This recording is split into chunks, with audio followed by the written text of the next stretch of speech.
dan putri klan Sang menjadi semakin tergerak, ekspresi mereka dipenuhi dengan kekaguman.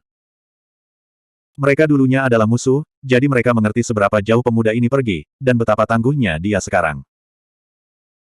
Ngomong-ngomong, Ah Su, bagaimana kamu bisa mempertahankan hidupmu di depan Kaisar? Sang Hong penasaran. Mata indah Sang Qin dan Zeng dan juga menatapnya. Inilah yang membuat mereka semua bingung. Bagaimanapun, mereka semua percaya bahwa dia pasti sudah mati ketika mereka berangkat ke ibu kota sebelumnya. Mungkin hanya kebajikan yang mulia, kata Zuan. Saya mempersembahkan Sutra Phoenix Nirvana kepadanya. Setelah membacanya, dia memberi saya beberapa kata pujian, dan kemudian menganugerahkan kepada saya gelar Baron. Petik 2. Transaksinya dengan Kaisar adalah rahasia terbesar. Dia secara alami tidak bisa membiarkan orang lain tahu tentang kebenaran. Kebajikan. Sedikit ejekan melintas melewati mata Sang Hong. Jika Kaisarnya baik hati, maka dia tidak akan berada dalam keadaan seperti sekarang ini. Bagaimanapun, dia selalu mengabdikan dirinya untuk bekerja untuk Kaisar, menyinggung pejabat yang tak terhitung jumlahnya dalam prosesnya. Namun pada akhirnya, dia dibuang begitu sesuatu terjadi. Dia tahu bahwa ini adalah kesimpulan yang tak terhindarkan. Biasanya, dia tidak akan terlalu terganggu olehnya, tetapi karena inilah putra satu-satunya meninggal, memotong garis keturunannya. Bagaimana mungkin dia bisa melihat situasi ini secara rasional? Sang Qin mengerutkan kening dan berkata, mungkinkah Sutra Phoenix Nirvana tidak dapat benar-benar memberikan keabadian? Ini adalah satu-satunya penjelasan. Kalau tidak mungkin Yang Mulia punya alasan untuk membiarkannya hidup. Zuan tersenyum. Keabadian selalu menjadi konsep yang kabur dan imajiner. Kebenaran sudah lama terdistorsi. Inilah yang dia dan Kaisar sepakat untuk katakan. Bersama dengan bagaimana Kaisar berurusan dengannya, kebanyakan orang akan percaya ini. Dengan cara ini, Zuan tidak akan lagi diburu oleh semua orang. Tapi Raja Qi berbeda. Sebagai lawan Kaisar, tidak mungkin dia mempercayai kata-kata sepihak Kaisar. Dia pasti akan memastikannya sendiri sebelum dia merasa lega. Jika Kaisar benar-benar diam-diam mendapatkan keabadian, maka semua rencana dan pengaturan yang dia lakukan sepanjang hidupnya akan menjadi lelucon. Sang Hong malah memiliki ekspresi merenung di wajahnya. Dengan pemahamannya tentang Kaisar, dia tahu bahwa pasti ada sesuatu yang lebih dalam dari masalah ini. Namun, dia tidak terus bertanya tentang hal itu dan malah berkata dengan penuh arti, Ah Su, Anda telah menunjukkan rahmat besar klan Sang kami. Anda dapat meminta kami untuk apapun yang Anda butuhkan di masa depan. Meskipun Anda selalu diberkahi dengan keberuntungan, masih mudah untuk dengan mudah terkoyak di dalam badai besar ibu kota ini. Itulah mengapa kehati-hatian adalah yang paling penting. Terima kasih, Tuan Sang. Zuan senang mendengarnya. Lagi pula, dia tahu terlalu sedikit tentang kekuatan ibu kota. Tetapi dengan Sang Hong, rubah tua yang telah terlibat dengan lingkaran politik selama beberapa dekade, semuanya akan berjalan lebih lancar. Sang Hong melanjutkan, tapi usia saya sudah besar, jadi saya khawatir saya tidak akan berguna seperti sebelumnya. Saya telah mengalami pukulan mental yang hebat setelah mengalami kematian putra saya. Anda dapat mencari Qin kecil di masa depan jika Anda membutuhkan sesuatu. Dia tidak kalah dengan diriku dalam hal kecerdasan. Aku yakin dia bisa membantumu. Zuan tercengang. Baru sekarang dia menyadari bahwa ketika dia berada di Bright Moon City, meskipun Sang Hong sudah tua, matanya masih dipenuhi dengan semangat juang. Sekarang, mereka dipenuhi dengan perasaan penurunan. Dia tampak seperti berusia 1 dekade lagi selama waktu ini. Dia menghela nafas. Dia menangkupkan tangannya ke arah Sang Qin dan berkata, aku harus merepotkan Nona Sang di masa depan. Kakak Zhu terlalu sopan. Sang Qin tersenyum. Dia menatap ayahnya dengan bingung. Dia jelas memahami fakta bahwa ayahnya bermain mak comblang antara Zuan dan dirinya sendiri. Tapi ayah, tahukah kamu bahwa dia dan kakak ipar sudah menghela nafas? Oh, benar. Sang Hong tiba-tiba berkata, permintaan saya kepada Yang Mulia telah disetujui, jadi kami akan berangkat ke rumah kami dalam beberapa hari dan mengubur peti mati Sang Qian bersama dengan leluhur klan Sang. Ini mungkin membutuhkan waktu. Hah? Zuan tanpa sadar menatap Zeng Dan. Mereka akan berpisah setelah baru bertemu lagi. Dia tahu tentang situasi rumit Zeng Dan. Dia memikul tanggung jawab klan ini. Meskipun dia tidak menyelesaikan ritual berlutut selama upacara pernikahan, dia adalah menantu resmi klan Sang. Selama klan Sang dan klan Zeng tidak membatalkan perjanjian pernikahan, maka dia tidak bisa pergi. Tentu saja, dia bisa pergi jika dia mau, tetapi dia akan dengan mudah menerima penghinaan dan tekanan dari masyarakat. Klan Zeng kemudian akan terlibat juga. Zeng Dan juga merasa menyesal. Dia juga tidak ingin pergi. Dia sudah bertahan dengan menunggu di sini selama beberapa hari lagi justru karena khawatir akan Zuan. Sekarang kekasihnya baik-baik saja, dia sudah merasa nyaman. Adapun dirinya sendiri, dia berencana untuk tinggal bersama klan Sang melalui masa-masa tersulit ini terlebih dahulu. Bagaimanapun, klan Sang kehilangan putra satu-satunya dan sekarang mengatur urusan pemakaman. Tidak akan terlalu tulus jika dia mengajukan perceraian sekarang. Sang Qin mendengus. Keduanya bertukar tatapan genit di depan mataku. Apakah Anda pikir saya buta? Juga, ayah saya selalu sangat cerdas. Kenapa dia tidak memperhatikan apapun tentang adik iparku? Sang Hong terbatuk. Dia tiba-tiba berkata, ngomong-ngomong, Ah Zhu, ada sesuatu yang harus kuingatkan padamu. Saya mendengar bahwa Anda menjadi sekretaris putra mahkota. Anda harus berhati-hati di Istana Timur. Putra mahkota, meskipun dia sedikit batuk-batuk, sedikit sederhana dan jujur, Anda tidak dapat memperlakukannya seperti orang bodoh biasa. Sifatnya yang lebih dalam sebenarnya sangat kejam, apalagi tidak terikat oleh rasionalitas yang cukup. Dia selalu melakukan apapun yang dia suka. Sudah ada terlalu banyak kasim dan pelayan istana yang secara tidak sengaja memprovokasi dia dan mati karenanya. Itulah mengapa Anda sama sekali tidak boleh menyinggung perasaannya. Petik 2. Terima kasih Tuan Sang atas pengingat Anda. Zuan mengingat kasim yang malang itu sebelumnya dan mengangguk. Bukan masalah besar jika keluarga biasa melahirkan putra bodoh, tetapi berbeda ketika ini adalah putra mahkota. Dia memiliki otoritas yang luar biasa secara alami sebagai putra mahkota. Begitu dia berubah menjadi jahat, maka kerusakannya akan sangat besar. Sang Hong melanjutkan, benar, ada satu hal lagi. Ada tuan muda klan Si yang tidak cocok denganmu di Bright Moon City. Dia juga salah satu orang penting putra mahkota. Hah, Zuan hampir melupakan pria itu. Saat itu, tuan muda itu sedang terburu-buru untuk meninggalkan Bright Moon City dan melarikan diri kembali ke ibu kota. Siapa sangka mereka akan bertemu lagi secepat ini. Itu benar-benar dunia kecil. Sang Qin berkata sambil tersenyum, kakak Zhu bahkan bisa membunuh Taois nyamuk, jadi si Kun yang sepele jelas bukan masalah. Selanjutnya, dia telah mendapatkan penghargaan dari Yang Mulia, jadi saya tidak berpikir klan Si berani menekannya dengan status mereka lagi. Petik 2. Terima kasih atas pujianmu, Nona Sang. Zuan menatap Sang Qin dengan aneh. Meskipun apa yang dia katakan memang benar, mengapa sepertinya dia senang melihatnya menderita. Mereka mengobrol lebih lama sebelum Zuan mengucapkan selamat tinggal. Meskipun dia benar-benar ingin menghabiskan lebih banyak waktu dengan Zheng Dan, dia tidak bisa berbuat banyak dengan ayah dan putri klan Sang di sini. Dia kembali ke Ding Manor. Tunggu, tidak, ini sekarang rumahnya sendiri. Zuan terkejut mengetahui bahwa segala sesuatu di dalamnya sudah tampak benar-benar baru.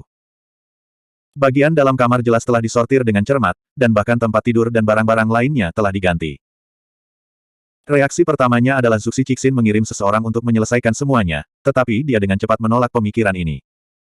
Utusan bersulam itu tahu cara membunuh, tetapi tidak mungkin mereka mahir dalam tugas ini.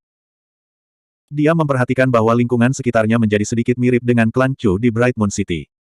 Itu sangat mirip dengan halaman kecil tempat dia dulu tinggal. Dia tersentuh ketika dia mencium aroma sisa tanaman di udara. Dia tahu bahwa ini adalah karya Qiao Xueying.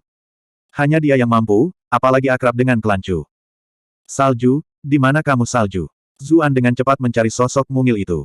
Dia tidak tahu bagaimana dia membersihkan seluruh halaman ini. Ini jelas merupakan beban kerja yang sangat besar. Meskipun dia bisa menggunakan tanaman merambat yang tak terhitung jumlahnya sebagai pengganti tangannya, dia berhasil mengubah halaman yang begitu luas menjadi tempat yang nyaman dalam waktu yang singkat. Dia bertanya-tanya seberapa banyak keringat dan usaha yang dia lakukan untuk itu. Tapi dia tidak menemukannya bahkan setelah mencari di seluruh halaman. Pada akhirnya, dia menemukan sepucuk surat di samping tempat tidurnya, ditulis dengan kaligrafi anggun, sesuatu terjadi di klan yang membutuhkan perhatian segera. Tuan belum kembali, jadi kita akan bertemu lagi di masa depan. Petik 2. Zuan merasa sedikit menyesal. Dia bisa membayangkan bagaimana Qiao Xueying membersihkan seluruh halaman sendirian dan menunggunya dengan penuh harap, dan kemudian kekecewaan yang dia rasakan ketika dia tidak datang. Dia bertanya-tanya apa yang terjadi pada klannya. Ia berharap semuanya berjalan lancar. Dia tiba-tiba menyadari bahwa semua gadis di sisinya tampaknya memikul tanggung jawab yang besar. Hidup mereka penuh dengan kompromi dan ketidakberdayaan. Dia adalah satu-satunya yang benar-benar sendirian, yang tampak sedikit lebih bebas. Dia sudah bekerja keras selama beberapa hari. Dia memutuskan untuk mandi air panas yang bagus untuk bersantai. Meskipun para pembudidaya di dunia ini tidak akan menjadi kotor begitu mereka mencapai titik tertentu, dia sudah menghabiskan waktu yang lama sebagai manusia sebelum bepergian ke dunia ini. Ada beberapa kebiasaan yang tidak bisa dia ubah. Meskipun tidak ada yang membantunya memanaskan air, itu bukanlah sesuatu yang sulit. Dia menarik air ke dalam bak mandi dengan kemampuan Blue Mallet-nya, dan kemudian dia memanggil Daji untuk memanaskan air dengan api rubahnya. Zuan mandi dengan nyaman di bak mandi. Meskipun teknologi dunia ini tidak berkembang seperti dunia sebelumnya, dengan kemampuan kultivator, dia masih bisa meningkatkan kualitas hidupnya ke standar yang sesuai. Orang-orang di dunia ini hanya menggunakan kultivasi untuk membunuh. Itu benar-benar membuang-buang sumber daya. Daji, yang berlutut di sampingnya, tanpa ekspresi. Jika dia mempertahankan kecerdasannya dan tahu bahwa dia menggunakan apinya sendiri untuk membantunya mandi, dia mungkin akan sangat marah sehingga dia akan memukulinya sampai mati. Saat dia sedang mandi dengan santai, ada suara ketukan ringan di pintu masuk. Bab 592, mempertanyakan kehidupan.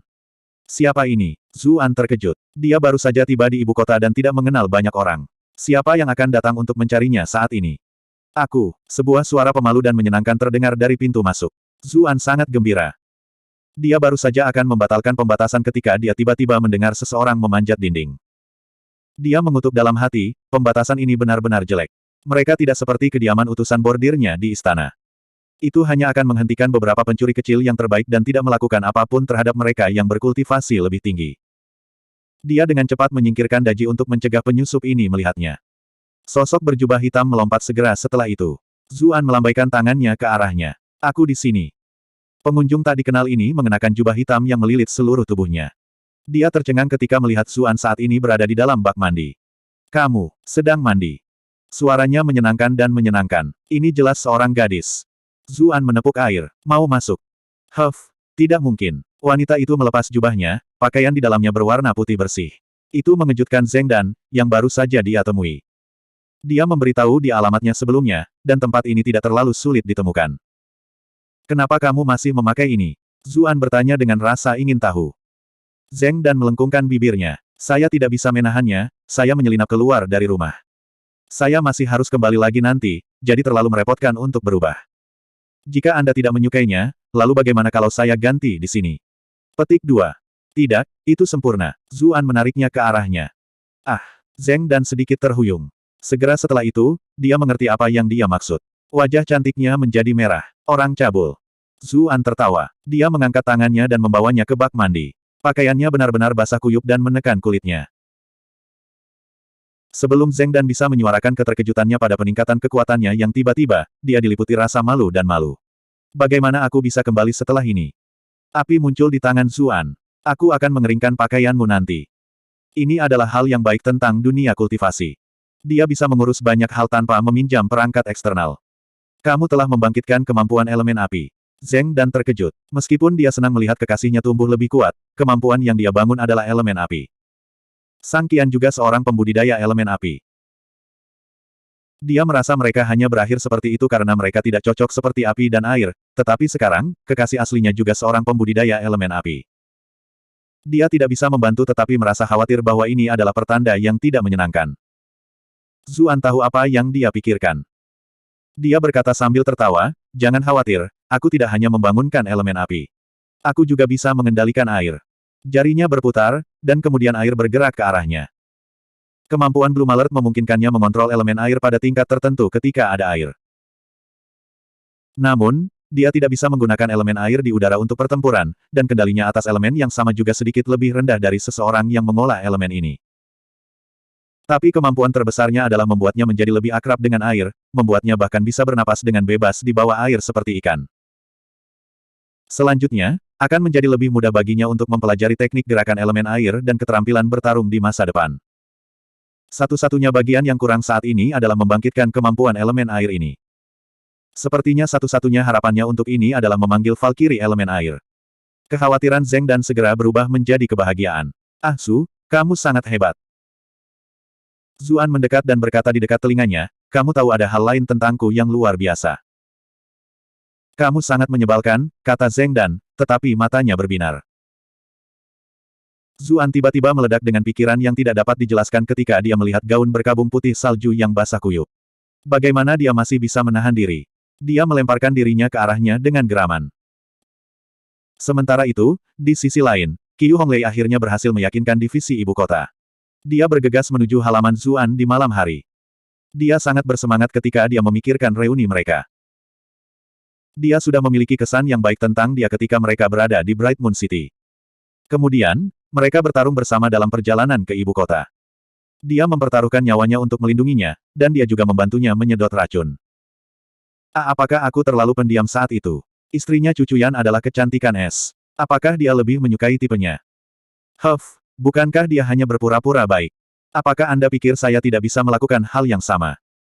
Dengan pikiran, senyum genitnya segera menghilang. Auranya malah menjadi sangat bermartabat seperti putri dari rumah bergengsi. Tapi wajahnya terlalu menawan.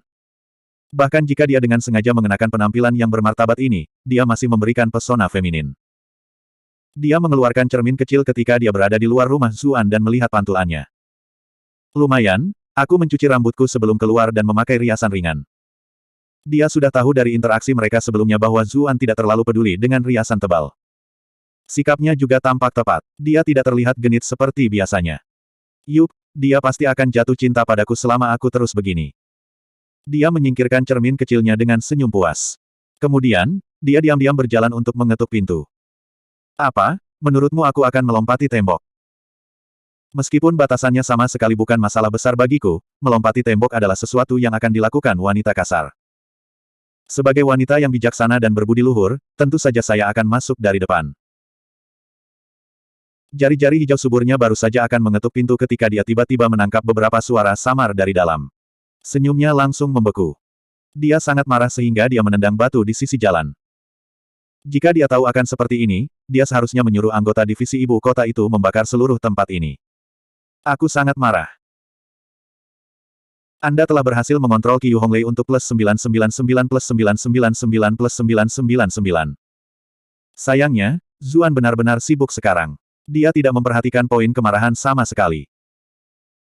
Qiu Honglei hendak pergi, tapi dia merasa pergi begitu saja terlalu membuat frustrasi. Apakah itu Cucuyan di dalam? Dia selalu memiliki penampilan Ratu Es di luar, tapi lihat dia sekarang. Dia bahkan lebih liar dari gadis-gadis dari Immortal Abode. Dia memutuskan untuk melihat penampilannya yang memalukan, untuk dirinya sendiri. Dengan begitu, dia pasti tidak akan merasa rendah diri ketika dia bertemu muka dengannya di masa depan. Dia tidak bisa lagi menahan diri ketika pikiran ini muncul. Dia memanjat dinding dan melompat masuk. Dia tahu bahwa keduanya ahli, jadi dia harus berhati-hati. Dia bergerak seperti kucing tanpa membuat suara apapun. Suara-suara bersemangat itu menjadi semakin keras. Dia merangkak mendekat. Mereka melakukannya di bak mandi. Apakah Cucuyan begitu berani? Apakah penampilan Ratu Es-nya hanya kedok? Qiu Honglei diam-diam mengutuk. Dia diam-diam mengintip ke dalam. Matanya langsung bersinar cemerlang. Dia tidak melepas pakaiannya. Karena sudut pandangnya, dia tidak bisa melihat wajah gadis itu dengan jelas. Namun, itu adalah pakaian putih yang sama yang biasa dipakai Cucuyan. Dia tiba-tiba mulai mempertanyakan kehidupan. Apa yang salah dengan dunia ini? Mengapa Anda mandi dengan pakaian Anda? Bukankah kalian terlalu terburu-buru? Tunggu dulu. Ada kegunaan lain dari mulut selain makan. Siapa yang berasal dari Sekte Iblis di sini? Hanya ketika mereka berdua keluar dari bak mandi dan Zuan mengeringkan pakaian gadis itu dengan api yang dia ciptakan dari tangannya, dia tersadar dari linglung. Zuan membangunkan elemen api. Kualitas nyala api juga terlihat cukup tinggi. Mereka tidak terlihat seperti api biasa. Tunggu, gadis ini bukan Cucuyan. Dia bertemu Cucuyan dalam perjalanan ke ibu kota, jadi dia tahu bahwa dia bukan Cucuyan, melainkan menantu klan Sang, Zhengdan. Dia juga tidak mengenakan gaun putih, melainkan pakaian berkabung. Dia mendengus. Sungguh seekor rubah betina. Suaminya baru saja meninggal, namun dia sudah bersama pria lain. Meskipun dia sudah menebak hubungan keduanya yang sebenarnya, spekulasi tetaplah spekulasi. Melihatnya sendiri adalah sesuatu yang lain. Adegan yang baru saja dia lihat terlalu mengejutkan. Setelah pakaiannya kering, Zheng Dan dengan cepat mengenakan jubah dan pergi, jelas terburu-buru untuk kembali. Kakinya hampir menyerah setelah berlari beberapa langkah. Alis Qiu Honglei melonjak ketika dia melihat ini. Melayani Anda dengan benar. Itu salahmu karena melakukannya seperti orang gila. Dia tidak bisa membantu tetapi terganggu sejenak sambil mengejek Zheng Dan. Ada celah dalam penyembunyiannya. Tunjukkan dirimu. Zuan tahu bahwa orang ini mungkin melihat segalanya, jadi dia tidak berencana untuk menunjukkan belas kasihan kepada orang ini. Tapi dia tidak berharap pihak lain tidak menghindar sama sekali. Dia terus menatapnya dengan dingin dari puncak pohon tempat dia bersembunyi. Bab 593, Pekerjaan Berbahaya. Zuan kaget saat melihat wajahnya. Dia dengan cepat mengarahkan kembali kekuatan telapak tangannya. Perubahan sikap yang tiba-tiba ini membuatnya menderita serangan balik. Tubuhnya terhempas ke tanah. Qiu Honglei memulihkan senyum menawannya yang biasa. Ada apa, Tuan Muda? Anda membungkuk segera setelah Anda melihat saya. Bagaimana saya bisa menerima hal seperti itu? Persetan dengan hal-hal yang dingin dan menyendiri itu. Pria ini jelas menyukai tipe genit dan menggoda. Jika saya tidak menghabiskan beberapa waktu di Immortal Abode sebagai mata-mata, saya akan jauh lebih rendah daripada Zheng dan itu. Zuan merangkak kembali karena malu. Jadi itu kamu Honglei, haha. Dia dipotong bahkan sebelum dia menyelesaikan kalimatnya. Honglei apa? Apa kita berdua sedekat itu? Zuan. Bukankah itu yang saya sebut Anda sebelumnya? Anda semua tersenyum saat itu. Zuan hanya bisa berpura-pura tidak terjadi apa-apa dan berkata, mengapa kamu tidak mengatakan sesuatu sebelum datang? Qiu Honglei mendengus. Bagaimana saya bisa melihat pemandangan yang begitu menakjubkan jika saya memberitahu Anda sebelumnya? Tentang itu, haha, Zuan masih dalam kesulitan tidak peduli seberapa tak tahu malunya dia. Aku sangat senang bisa melihatmu lagi. Qiu Honglei mencibir. Betulkah? Saya hampir berpikir bahwa saya datang pada waktu yang buruk dan mengganggu sesuatu. Kamu tidak mengganggu apapun, kita sudah selesai. Batuk-batuk, Honglei, bagaimana Anda tahu bahwa saya ada di sini? Zuan mengubah topik lagi. Dia merasa seperti mandi itu sia-sia sekarang, karena dia sekarang dipenuhi keringat, baik keringat panas maupun dingin. Tuan Ding, yang dulu tinggal di sini, adalah seseorang dari sekte suci saya, tetapi Anda akhirnya langsung masuk. Bagaimana mungkin saya tidak datang dan melihatnya? Qiu Honglei merasa semakin menyesal. Dia seharusnya menyuruh bawahannya membersihkan tempat ini. Mari kita lihat apakah playboy ini berani terus bermain-main. Jadi dia salah satu darimu. Zuan meminta maaf. Maaf soal itu, sungguh. Saya tidak punya kendali atas masalah itu. Pasukan Zuxi Cixin bergerak terlalu cepat. Kamu tidak punya cara untuk menghentikan Zuxi Cixin dari membunuh orang-orang yang dia inginkan mati. Qiu Honglei tidak marah karena ini. Dia kesal karena dia mendandani dirinya sendiri untuknya, namun akhirnya melihat adegan menjijikkan itu. Dia masih belum sepenuhnya melampiaskan kebenciannya. Zuan berkata, Honglei, bisakah kamu turun dari pohon sekarang? Leherku agak sakit karena berbicara seperti ini. Mereka berbicara ketika satu orang di atas pohon sementara yang lain di bawah, jadi dia terpaksa mengangkat kepalanya. Tidak mungkin, berbicara seperti ini terasa cukup bagus. Bibir Qiu Honglei melengkung ke atas. Kakinya berayun di udara. Suasana hatinya sedikit membaik. Zuan tidak bisa tidak mengingatkannya, Anda mengenakan gaun, saya bisa melihat. Sebelum dia selesai, Qiu Honglei berteriak ketakutan dan melompat turun dari pohon. Dia segera menekan gaunnya dan menatapnya dengan wajah merah, mengapa kamu tidak mengatakannya lebih awal? Aku baru saja akan memperingatkanmu dengan bijaksana sebelumnya, tetapi kamu tidak menerima pesanku. Zuan tampak sangat dirugikan. Qiu Honglei. Zuan berkata sambil tertawa. Honglei, ayo mengobrol di dalam. Di sini agak dingin.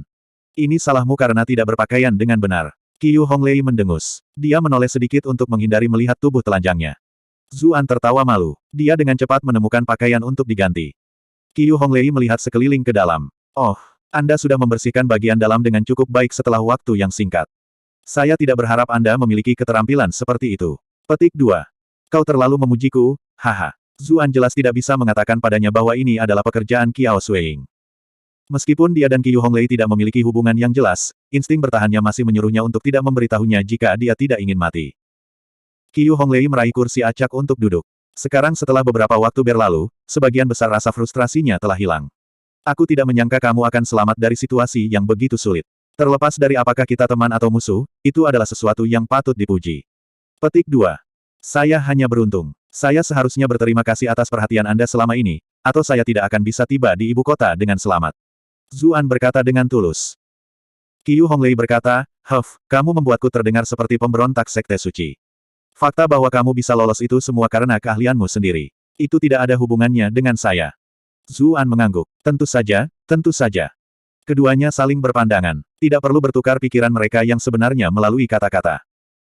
Qiu Honglei terbatuk dan melanjutkan, apakah kamu benar-benar memberikan Kaisar Phoenix Nirvana Sutra? Zuan menyuarakan pengakuannya. Tentu saja, tidak mungkin dia memberitahu siapapun bahwa dia merusak teknik itu.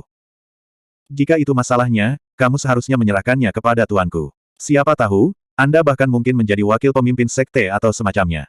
Ini jauh lebih baik daripada Baron sepele. Qiu Honglei sedikit tidak senang. Zuan menjawab, tapi itu bisa menyebabkan Kaisar memusnahkan sekte Anda. Qiu Honglei menjadi tenang. Dia juga tahu bahwa sekte iblis saat ini memang tidak memiliki kekuatan untuk menangkis serangan bertenaga penuh dari Kaisar. Tapi mengapa Kaisar membiarkanmu hidup? Kecuali, Sutra Phoenix Nirvana tidak bisa benar-benar memberikan keabadian. Zuan tersenyum ambigu, saya sudah lupa berapa kali saya ditanyai pertanyaan ini. Memang, Sutra Phoenix Nirvana tidak dapat benar-benar memberikan keabadian. Ini bukan kebohongan. Bahkan Sutra Phoenix Nirvana yang sebenarnya tidak akan dapat memberikan keabadian jika itu dibudidayakan sendiri. Lalu kenapa kamu tidak merilis informasi itu ke dunia lebih awal? Sebaliknya, Anda terpaksa lari untuk hidup Anda. Qiu Honglei memikirkan bahaya yang dia temui di sepanjang jalan dan berkata dengan keluhan. Tidak ada yang akan percaya padaku bahkan jika aku mengatakannya lebih awal. Zuan berkata dengan senyum pahit. Qiu Honglei tahu bahwa ini adalah kebenaran. Setelah terdiam beberapa saat, dia berkata, saya mendengar bahwa Anda adalah sekretaris Istana Putra Mahkota. Iya. Apakah sekretaris istana menemaninya siang atau malam? Zuan memiliki ekspresi aneh di wajahnya ketika dia mendengar apa yang dia katakan. Tentu saja hari itu, Istana Timur berada di dalam istana bagian dalam. Bagaimana mereka bisa membiarkan pria lain tinggal di dalam pada malam hari? Itu bagus kalau begitu, itu bagus. Qiu Honglei menghela nafas lega. Zuan bingung. Kenapa kamu tiba-tiba menanyakan itu? Bukan apa-apa, itu hanya pertanyaan acak. Mata Qiu Honglei berbinar. Kemudian, dia berkata setelah sedikit ragu-ragu, kamu seharusnya tidak terlalu tenggelam dalam peranmu dengan putra mahkota, kamu harus keluar dari pekerjaan ketika saatnya untuk turun. Jangan terlalu lama di sana. Zuan menatap matanya. Apakah kamu mengatakan ini karena sesuatu akan segera terjadi? Tidak ada yang akan terjadi. Qiu Honglei sekarang menjadi tenang juga. Tapi ada desas-desus bahwa pelayan dan Kasim sering hilang di Istana Timur. Aku hanya khawatir sesuatu mungkin terjadi padamu juga. Zuan merasakan perasaan hangat. Terima kasih, Honglei. Tapi saya percaya bahwa saya seharusnya tidak kesulitan melindungi diri saya sendiri. Qiu Honglei menjawab dengan, oke. Sepertinya dia tidak ingin mengobrol lebih lama. Karena kamu baik-baik saja, maka aku merasa lega. Aku akan kembali untuk saat ini. Kau akan pergi begitu cepat. Zuan merasa agak enggan. Qiu Honglei berbalik dan memberinya senyum ambigu. Kamu sudah melakukan semua itu dengan gadis lain, dan sekarang kamu mendekatiku. Tidakkah kamu merasa terlalu banyak bermain-main? Zuan memaksakan sebuah senyuman. Kau tahu bukan itu maksudku. Qiu Honglei mendengus. Ini sudah larut, jadi aku harus kembali. Masih banyak hal yang harus aku urus di sekte.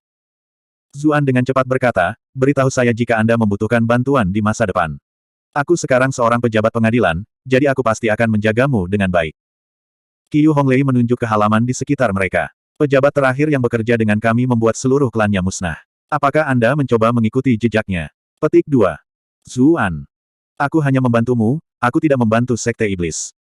Huff, bukankah membantuku sama dengan membantu Sekte Iblis? Meskipun ini yang dikatakan Qiu Honglei, suasana hatinya menjadi jauh lebih baik. Persahabatan kita tidak sia-sia jika kamu memiliki pemikiran seperti itu. Kita akan bertemu lagi jika takdir menghendakinya. Kemudian, dengan ketukan kakinya, gaunnya berkibar-kibar, lalu dia pergi. Zuan dengan cepat melambai ke arahnya. Oh, aku lupa mengatakan bahwa alismu terlihat lebih cantik dari biasanya. Qiu Honglei berbalik dan tersenyum manis saat mendengar ini. Saya kira saya tidak cantik sendiri untuk apa-apa. Ketika Zuan memasuki istana keesokan paginya, sosok Zheng Dan yang cantik dan luwes muncul di benaknya, dan kemudian ada senyum Qiu Honglei sebelum dia pergi. Setiap gadis benar-benar memiliki pesona mereka sendiri. Sangat sulit untuk mengatakan siapa yang lebih baik dan siapa yang lebih buruk. Aku benar-benar sampah. Bahkan dia memandang rendah dirinya sendiri. Dia dengan cepat tiba di Istana Timur. Setelah identitasnya diverifikasi, dia dibawa ke ruang belajar Putra Mahkota. Putra Mahkota ada di dalam. Silakan buat laporan Anda sendiri. Petik 2. Zuan mengangguk. Dia mengumumkan di luar pintu, sekretaris Putra Mahkota yang baru diangkat. Zuan meminta audiensi dengan Putra Mahkota. Masuk, masuk. Suara Putra Mahkota terdengar. Dia bisa membayangkan betapa bersemangatnya Putra Mahkota dari suaranya. Zuan terkekeh dan mendorong pintu hingga terbuka. Tiba-tiba, dia menjadi waspada. Embusan angin bertiup ke arahnya.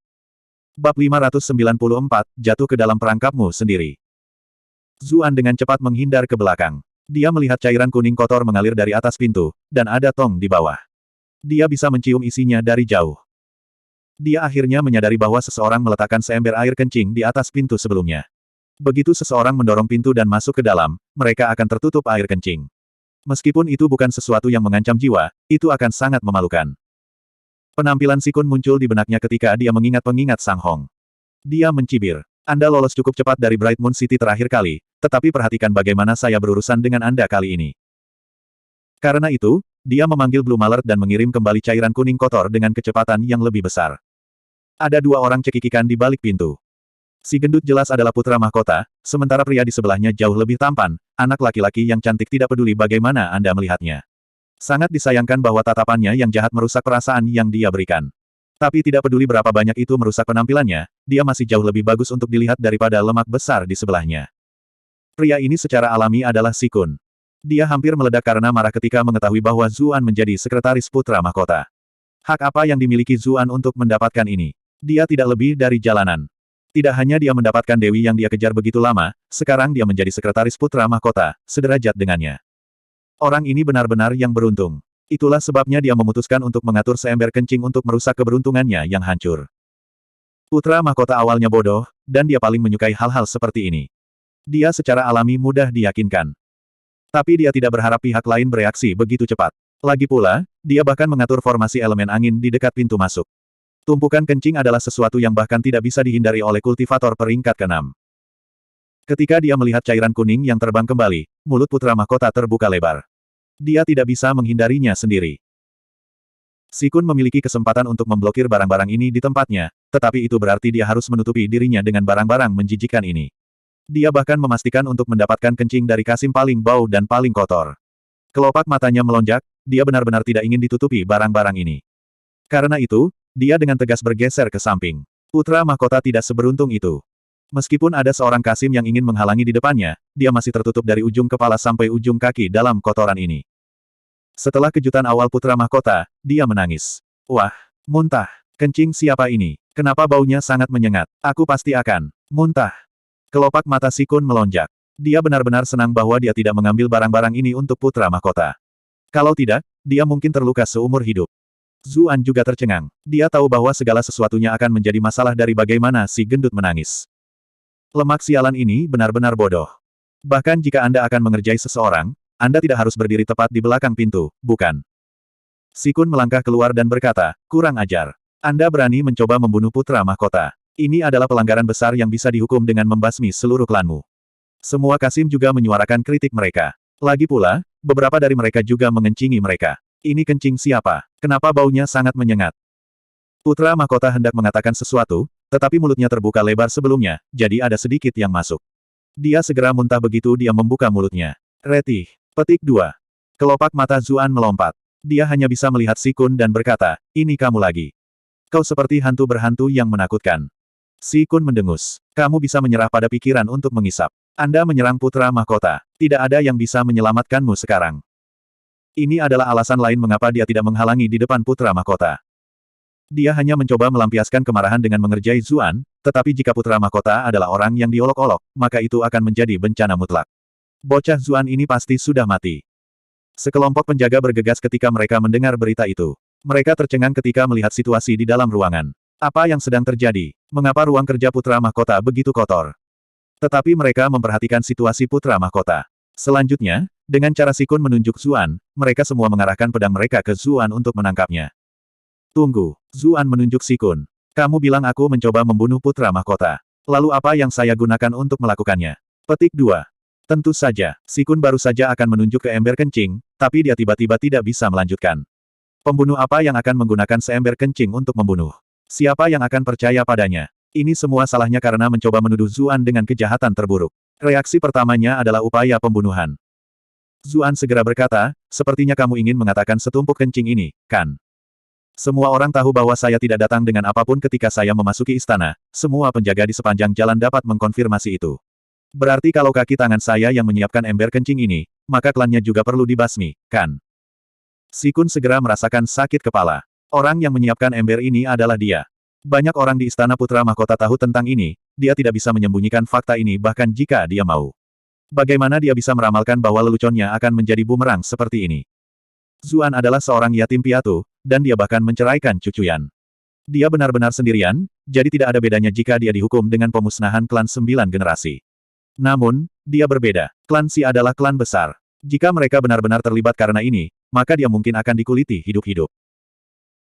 Dia hanya bisa mengubah kata-katanya dan berkata, bahkan jika itu bukan pembunuhan, semua orang melihatmu mengencingi tubuh putra mahkota.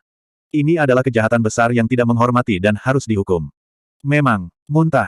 Si gendut besar itu langsung mengiyakan. Dia benar-benar luar biasa. Bagaimana dia bisa mengingat persahabatan kemarin? Si Kun tertawa. Orang ini pasti sudah mati sekarang karena dia mendapat dukungan putra mahkota. Zuan ingat peringatan Sang Hong. Orang ini memang mewarisi kekejaman dan kekejaman ayahnya. Tapi dia juga memikirkan solusi selama ini. Dia menggunakan Blue Malert, dan kemudian dia menyedot semua cairan kuning. Sampai tingkat tertentu, kencing juga merupakan jenis air. Putra mahkota awalnya basah kuyup, namun dia menjadi kering lagi beberapa saat kemudian. Bahkan bau menjijikkan di mulutnya menghilang. Sebuah bola kuning berkumpul di depannya. Itu jelas terbuat dari cairan menjijikkan itu. Zuan melambaikan tangannya, dan kemudian bola itu terbang menuju mulut Si Kun. Si Kun tertawa bahagia, jadi mulutnya terbuka lebar. Bagaimana dia bisa bereaksi tepat waktu? Batuk-batuk, muntah. Dia mencengkeram tenggorokannya sendiri untuk memuntahkannya, tetapi dia tidak bisa tepat waktu sama sekali. Bau menjijikkan memenuhi inderanya. Dia tidak bisa lagi menahan diri dan memuntahkan semua yang dia makan dari malam sebelumnya. Zuan, dasar. Anda telah berhasil mengatur Si Kun untuk plus 999 plus 999 plus 999. Sayangnya, dia tidak bisa mengatakan apa-apa sekarang. Mulutnya hanya secara naluriah muntah. Ini bukan, air mata mengalir dari matanya. Kencing sialan siapa ini? Kenapa baunya begitu kuat? Zuan tidak memperhatikannya lagi. Dia menggunakan keahliannya, berteman dengan orang kaya, pada putra mahkota. 100.000 tael perak langsung lenyap begitu saja, tetapi putra mahkota secara tidak sadar sudah menganggapnya sebagai teman. Ini menyenangkan. Ini menyenangkan. Putra mahkota bertepuk tangan yang gemuk. Kakak, kamu harus mengajariku cara melakukan itu. Zuan menghela nafas lega ketika dia melihat ekspresi intimnya. Dua penggunaan terakhir dari berteman dengan orang kaya, ini tidak berjalan dengan baik, dia tidak pernah mendapatkan apa yang dia inginkan. Dia bahkan secara naluriah khawatir bahwa dia mungkin ditipu kali ini juga. Untungnya, itu akhirnya melakukan sesuatu. Sepertinya skill ini sama sekali bukan scam. Si Kun tercengang. Dia tidak tahu mengapa putra mahkota tiba-tiba tidak lagi menyalahkan Zuan. Bukankah putra mahkota cukup picik dan mudah marah? Tentu. Namun, putra mahkota, tolong jangan panggil aku kakak di masa depan. Ini tidak sesuai dengan aturan. Zuan khawatir orang lain akan menggunakan ini untuk melawannya di masa depan, jadi sebaiknya dia menghentikan ini lebih awal. Putra mahkota tidak terlalu memperhatikannya. Oh ya, bukan hanya itu, kamu harus mengajariku bagaimana menjadi kebal. Kebal, Zuan tercengang. Putra mahkota menunjuk ke arah Si Kun dan berkata, itulah yang dia katakan. Dia mengatakan bahwa kultivasi Anda jelas tidak tinggi, tetapi meskipun begitu banyak pembunuh mengejar Anda dalam perjalanan ke ibu kota, mereka masih tidak dapat membunuh Anda. Dia mengatakan bahwa alasannya adalah karena kamu kebal terhadap pedang. Si Kun muntah begitu banyak sehingga dia hampir memuntahkan empedunya sendiri. Tapi dia sudah berada di peringkat ke-6, yang membuatnya menjadi kultivator peringkat tinggi. Dia akhirnya menggunakan kinya untuk mengusir kencing dari dalam dirinya. Dia membawa ember itu dan muntah lagi dan lagi, hampir mengisinya. Ketika dia mendengar putra mahkota mengatakan ini, dia dengan cepat menjelaskan, tepat. Jika putra mahkota tidak percaya padaku, maka suruh dia berdiri di dekat pintu dan lempar pisau ke arahnya. Petik 2. Bab 595, Taktik Setan. Oke, seru si gemuk besar, bertepuk tangan dengan penuh semangat. Zuan terdiam. Orang ini benar-benar berpikiran sederhana. Meskipun dia sekarang menganggap Zuan sebagai teman, dia secara terang-terangan rela mengabaikan keselamatan temannya demi kesenangannya sendiri. Dia memasukkan Si Kun dalam kemarahannya. Jika Anda akan minum kencing, minumlah dengan tenang. Mengapa Anda menyemburkan begitu banyak sampah? Si Kun memiliki ekspresi buas di wajahnya. Tidak hanya dia gagal mengerjai Zuan, dia malah mempermalukan dirinya sendiri. Bagaimana dia bisa meninggalkan hal-hal seperti ini? Dia tidak tahu mengapa putra mahkota membiarkan Zuan pergi setelah basah kuyup, tetapi sekarang setelah keripik jatuh dengan cara ini, dia harus menyesuaikan strateginya. Dia berimprovisasi ketika putra mahkota mendapati dirinya basah kuyup. Ini adalah rencana sebenarnya yang dia persiapkan dengan hati-hati. Dia mengeluarkan beberapa pedang yang telah dia persiapkan sebelumnya dan menyerahkannya kepada putra mahkota. Ini telah secara khusus ditarik dari perbendaharaan si klan. Itu adalah senjata kelas surga, pisau pemenggalan abadi. Mereka bisa menembus pertahanan para pembudidaya dan melukai jiwa mereka. Siapapun yang terkena pisau ini akan menderita kerusakan pada jiwa mereka, dan akan membutuhkan waktu puluhan tahun untuk pulih sepenuhnya dari cedera seperti itu. Bahkan untuk para jenius terhebat, kehilangan beberapa dekade kultivasi tidak mungkin untuk dipulihkan. Jika cederanya cukup serius, itu bahkan bisa mencegah kultivator membuat kemajuan lebih lanjut. Mengesampingkan mereka yang berada di peringkat ke-5 atau ke-6, bahkan seseorang di peringkat ke-8 atau ke-9 tidak akan pernah mau menghadapi senjata seperti itu. Bahkan mereka tidak akan mampu menahan efek mematikan mereka. Tentu saja, seorang kultivator tingkat rendah tidak akan bisa mengenai ahli peringkat ke-8 atau ke-9 dengan pisau ini. Zuan mengerutkan kening saat dia menatap pisau. Ada aura samar namun berbahaya di sekitar mereka. Mereka tidak terlihat istimewa di luar, tetapi mungkin saja mereka memiliki beberapa fitur khusus atau unik pada mereka. Dia tidak akan jatuh ke dalam perangkap Si Kun. Dia mengepalkan tinjunya ke arah lemak dan berkata, Putra Mahkota, saya tidak memiliki kemampuan untuk membuat diri saya kebal. Tidak perlu mengujinya. Putra Mahkota ragu-ragu. Entah kenapa, Zuan sepertinya adalah temannya, dan karena temannya tidak mau ikut, maka dia akan membiarkan masalah itu selesai. Namun, Si Kun dengan cepat angkat bicara. Semua orang tahu tentang keterampilan menakjubkan yang ditampilkan Tuan Muda Zhu di turnamen klan di Bright Moon City, serta pencapaiannya yang luar biasa di Ursae Dungeon. Dia bahkan mengalahkan banyak ahli dalam perjalanannya ke ibu kota, dan mempelajari metode menuju keabadian, yang menggelitik minat yang mulia.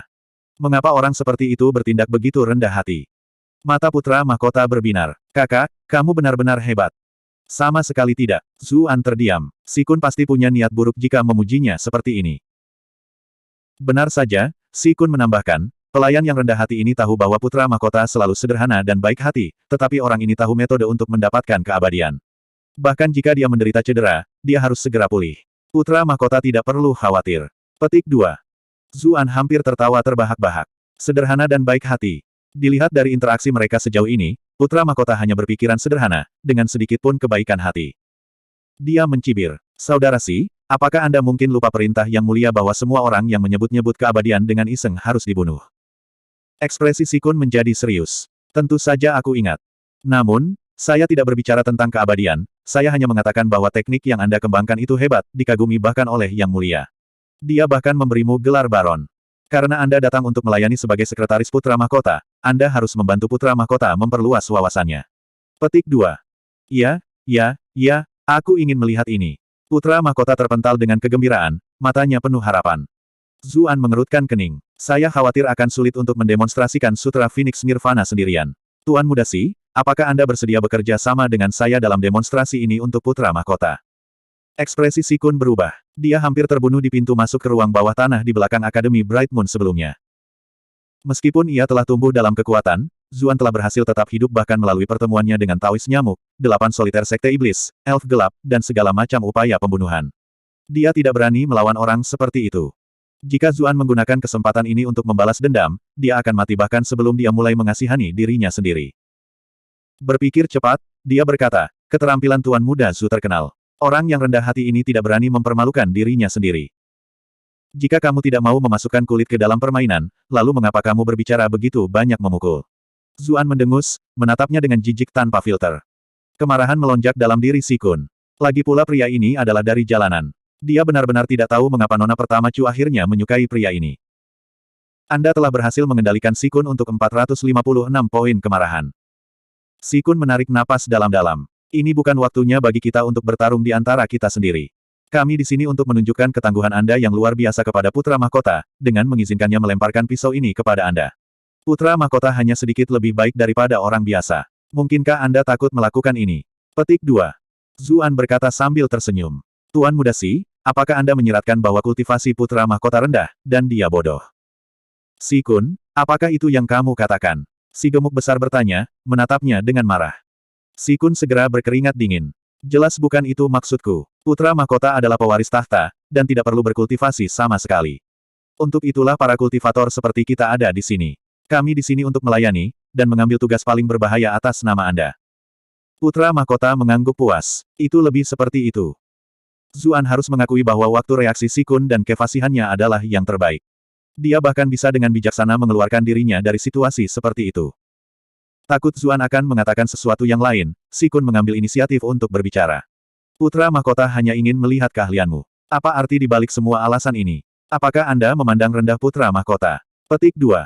Tepat, persis. Kerutan muncul di wajah tembem Putra Mahkota. Dia jelas tumbuh tidak bahagia juga. Para penjaga tampaknya menanggapi situasi ini dengan sangat serius. Mereka siap menangkap seseorang segera setelah Putra Mahkota memberi kabar. Zuan tahu bahwa tidak ada jalan keluar dari ini. Karena itu, dia membuat proposal sendiri. Sepertinya agak membosankan untuk membuatku mengambil pedang sendirian. Bagaimana kalau kita bertaruh? Mari kita lihat siapa yang bisa bertahan lebih banyak dari pedang ini, aku, atau Tuan Muda Si. Petik 2. Putra Mahkota segera menjadi bersemangat. Ya, Si Kun, pergilah bersamanya. Si Kun merasakan darah mengalir dari wajahnya. Dia tidak pernah menyangka bahwa dia akan berakhir dengan menembak dirinya sendiri di kaki. Tapi dia bereaksi dengan cepat juga. Dia segera ingat bahwa orang ini mungkin tidak tahu tentang kekuatan pisau pemenggalan abadi. Dia hanya bisa mengulur waktu, dan membiarkannya pergi lebih dulu. Dengan begitu, Zuan akan segera terluka parah, yang akan mencegahnya melakukan hal lain. Begitu itu terjadi, dia bisa mengandalkan lidahnya yang fasih untuk mengelabui putra mahkota lebih jauh, dan berhasil melewati cobaan ini dengan aman dan sehat. Namun, jika mereka terus mengulur waktu, variabel lain yang tidak terduga mungkin akan muncul. Itu sebabnya dia segera menyetujuinya. Bagus, Tuan Muda Zhu, tolong jadilah tamuku dan pergi dulu. Zuan tidak keberatan. Disambar pedang tidak terlalu sulit untuk diambil, karena dia masih memiliki sifat regeneratif sutra asal primordial yang kuat. Either way, dia akan memiliki keunggulan atas Si Kun. Dia mulai berpikir tentang bagaimana dia akan berurusan dengan Si Kun. Tak lama kemudian, beberapa kasim mengantar Zuan ke dinding di belakang pintu. Mereka membuatnya merentangkan tangannya dengan punggung menempel ke dinding. Apel diletakkan di kepala, tangan, dan di antara kedua kakinya. Si Kun menyeringai jahat, rencananya akhirnya membuahkan hasil. Dia menyerahkan pisau itu kepada putra mahkota. Putra mahkota, pastikan untuk membidik apel. Dengan keahlian Anda, saya yakin Anda akan membuat setiap lemparan. Tentu saja, saya sudah ahli dalam melempar pisau sejak saya masih muda. Putra mahkota mengambil pisau itu, ingin sekali mencobanya. Si Kun menambahkan, kompetisi ini tidak hanya tentang kultivasi individu, ini juga tentang keberanian. Siapapun yang tersentak atau membuat apel jatuh akan dianggap sebagai pecundang. Yang kalah harus menjilat sepatu pihak lain dan belajar bertingkah laku seperti anjing. Apa kamu setuju? Dia mencibir. Setelah Zuan melakukan ini, saya akan memberitahu seluruh dunia apa yang terjadi. Mari kita lihat bagaimana Anda akan menghadapi Nona Muda Chu. Bukan hanya Nona Muda Chu, Anda tidak akan bisa menghadapi makhluk hidup lain. Bertingkah seperti anjing. Terdengar menyenangkan. Putra mahkota praktis melompat-lompat. Sudah terlalu lama sejak terakhir kali dia mengalami sesuatu yang menarik seperti ini. Zuan menghela nafas. Putra mahkota benar-benar berpikiran sederhana. Namun, dia masih mengangguk dan berkata, kalau begitu, sudah beres. Si Kun tidak mengharapkan jawaban langsung seperti itu. Dia juga menyadari bahwa orang ini mungkin bermaksud untuk mengambil pisau secara langsung, dan mengandalkan pertahanannya dan pemulihan alami tubuhnya. Namun, Zuan tidak tahu tentang kekuatan sebenarnya dari pisau ini. Meskipun sangat disayangkan bahwa Zuan tidak akan benar-benar bisa menjilat sepatunya seperti anjing setelah itu, dia masih menjadi cacat seumur hidup. Itu cukup baik. Dia memahami putra mahkota dengan baik. Pria itu sama sekali tidak bisa dianggap sebagai kultivator.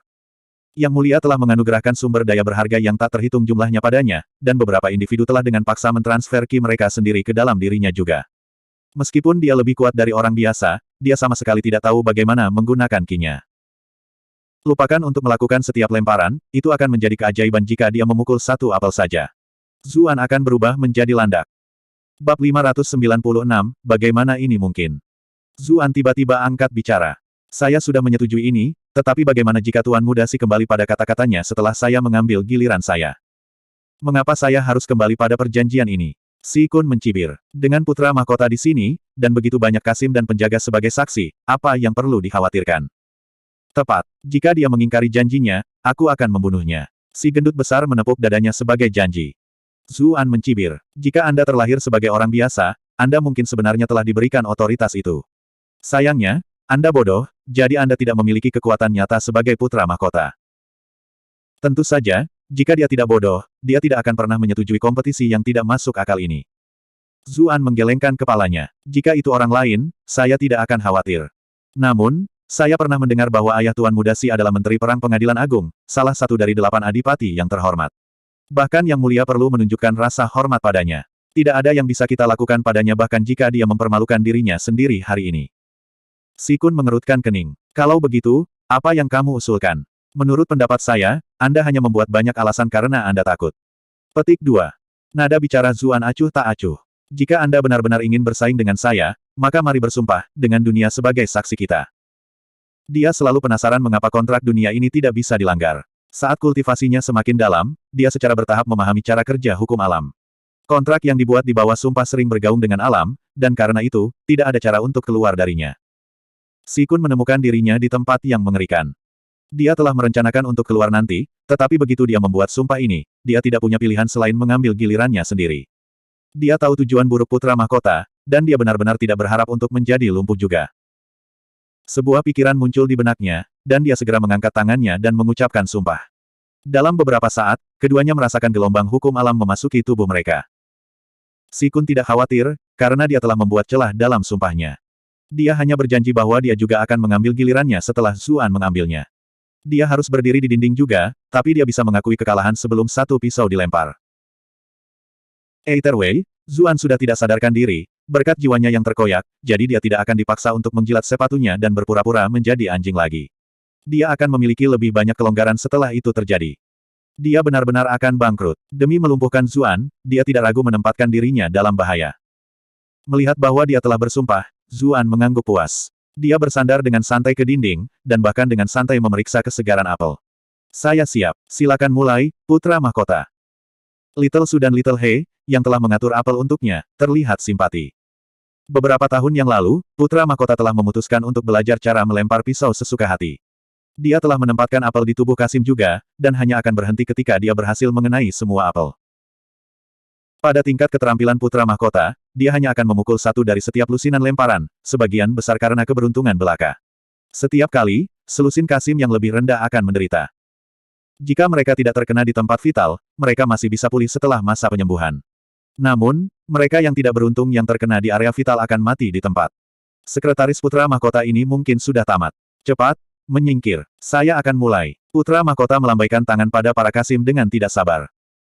Tak satu pun dari Kasim berani tinggal di tempat mereka berada, dan dengan cepat menyelinap pergi. Para penjaga juga bergerak sejauh mungkin. Mereka semua berdiri beberapa zang jauhnya dari tempat Zuan berdiri. Zuan merasakan kulitnya kesemutan. Apakah tujuan Putra Mahkota ini begitu buruk sehingga semua orang ini harus berdiri sejauh itu? Si Kun tersenyum lebar. Dia sudah bisa membayangkan akhir menyedihkan Zuan. Tatapan Zuan jatuh pada bilah di tangan Putra Mahkota. Perasaan bahaya semakin kuat, dan dia tidak berani menghadapinya, tidak peduli seberapa cepat regenerasinya. Pasti ada yang salah dengan pisau ini. Meskipun dia tidak tahu apa sebenarnya yang aneh dari pisau-pisau ini, Si Kun sangat ingin dia menjalani ini dengan sangat buruk. Ini hanya bisa berarti bahwa dia pasti telah melakukan sesuatu pada mereka. Zuan tidak akan menghadapi mereka secara langsung. Dia menatap tajam ke Putra Mahkota. Ekspresi Putra Mahkota tiba-tiba menjadi kosong, lalu dia melemparkan pedangnya. Asteris gedebuk, asteris. Pisau itu mengenai apel di kepala Zuan dengan sangat presisi dan menusuk ke dinding. Gagangnya masih sedikit bergetar. Keheningan yang aneh menyelimuti seluruh ruangan, karena semua penghuninya menatap pemandangan ini dengan ekspresi tercengang yang sama. Bagaimana? Si Kun menggosok matanya. Dia berpikir bahwa matanya menipu dia. Pisau itu masih ditusukkan langsung ke dinding, dan reaksi para Kasim dan para penjaga membuktikan bahwa dia tidak melihat sesuatu.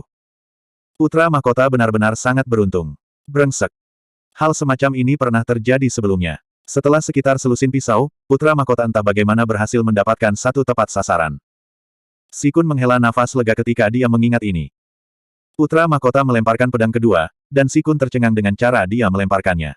Ia merasakan jantungnya berdebar. Mengapa wujudnya begitu mantap? Dia berputar-putar. Pisau itu telah mendarat tepat di antara kaki Zuan, membelah apel di antara mereka menjadi dua. Luar biasa. Putra Mahkota luar biasa. Little Su dan Little He telah mengatasi keterkejutan awal mereka. Bagaimana mereka bisa melepaskan kesempatan yang begitu sempurna untuk menyedot Putra Mahkota? Mereka berdua bersorak liar. Para penjaga juga bergabung. Melempar dengan akurasi seperti itu tidak sulit bagi mereka, tapi ini adalah Putra Mahkota. Ini adalah prestasi yang layak dipuji. Tenang. Tenang, ini pasti kebetulan. Ya, kebetulan. Si Kun menghibur dirinya terus-menerus, tetapi keringat sudah mulai menetes di pelipisnya. Tak satu pun dari penghiburan dirinya tampaknya berhasil. Keyakinannya sudah mulai goyah. Putra Mahkota melemparkan dua pisau lagi, yang mengenai apel yang seimbang di tangan kanan dan kiri Zuan dengan sempurna. Zuan tidak tersentuh. Si Kun merasa seolah-olah seember air es telah dikosongkan di atas kepalanya. Seluruh tubuhnya lemas, dan dia tidak mampu menopang satu bebannya. Dia jatuh ke kursi di belakangnya, dan bahkan itu sepertinya tidak cukup.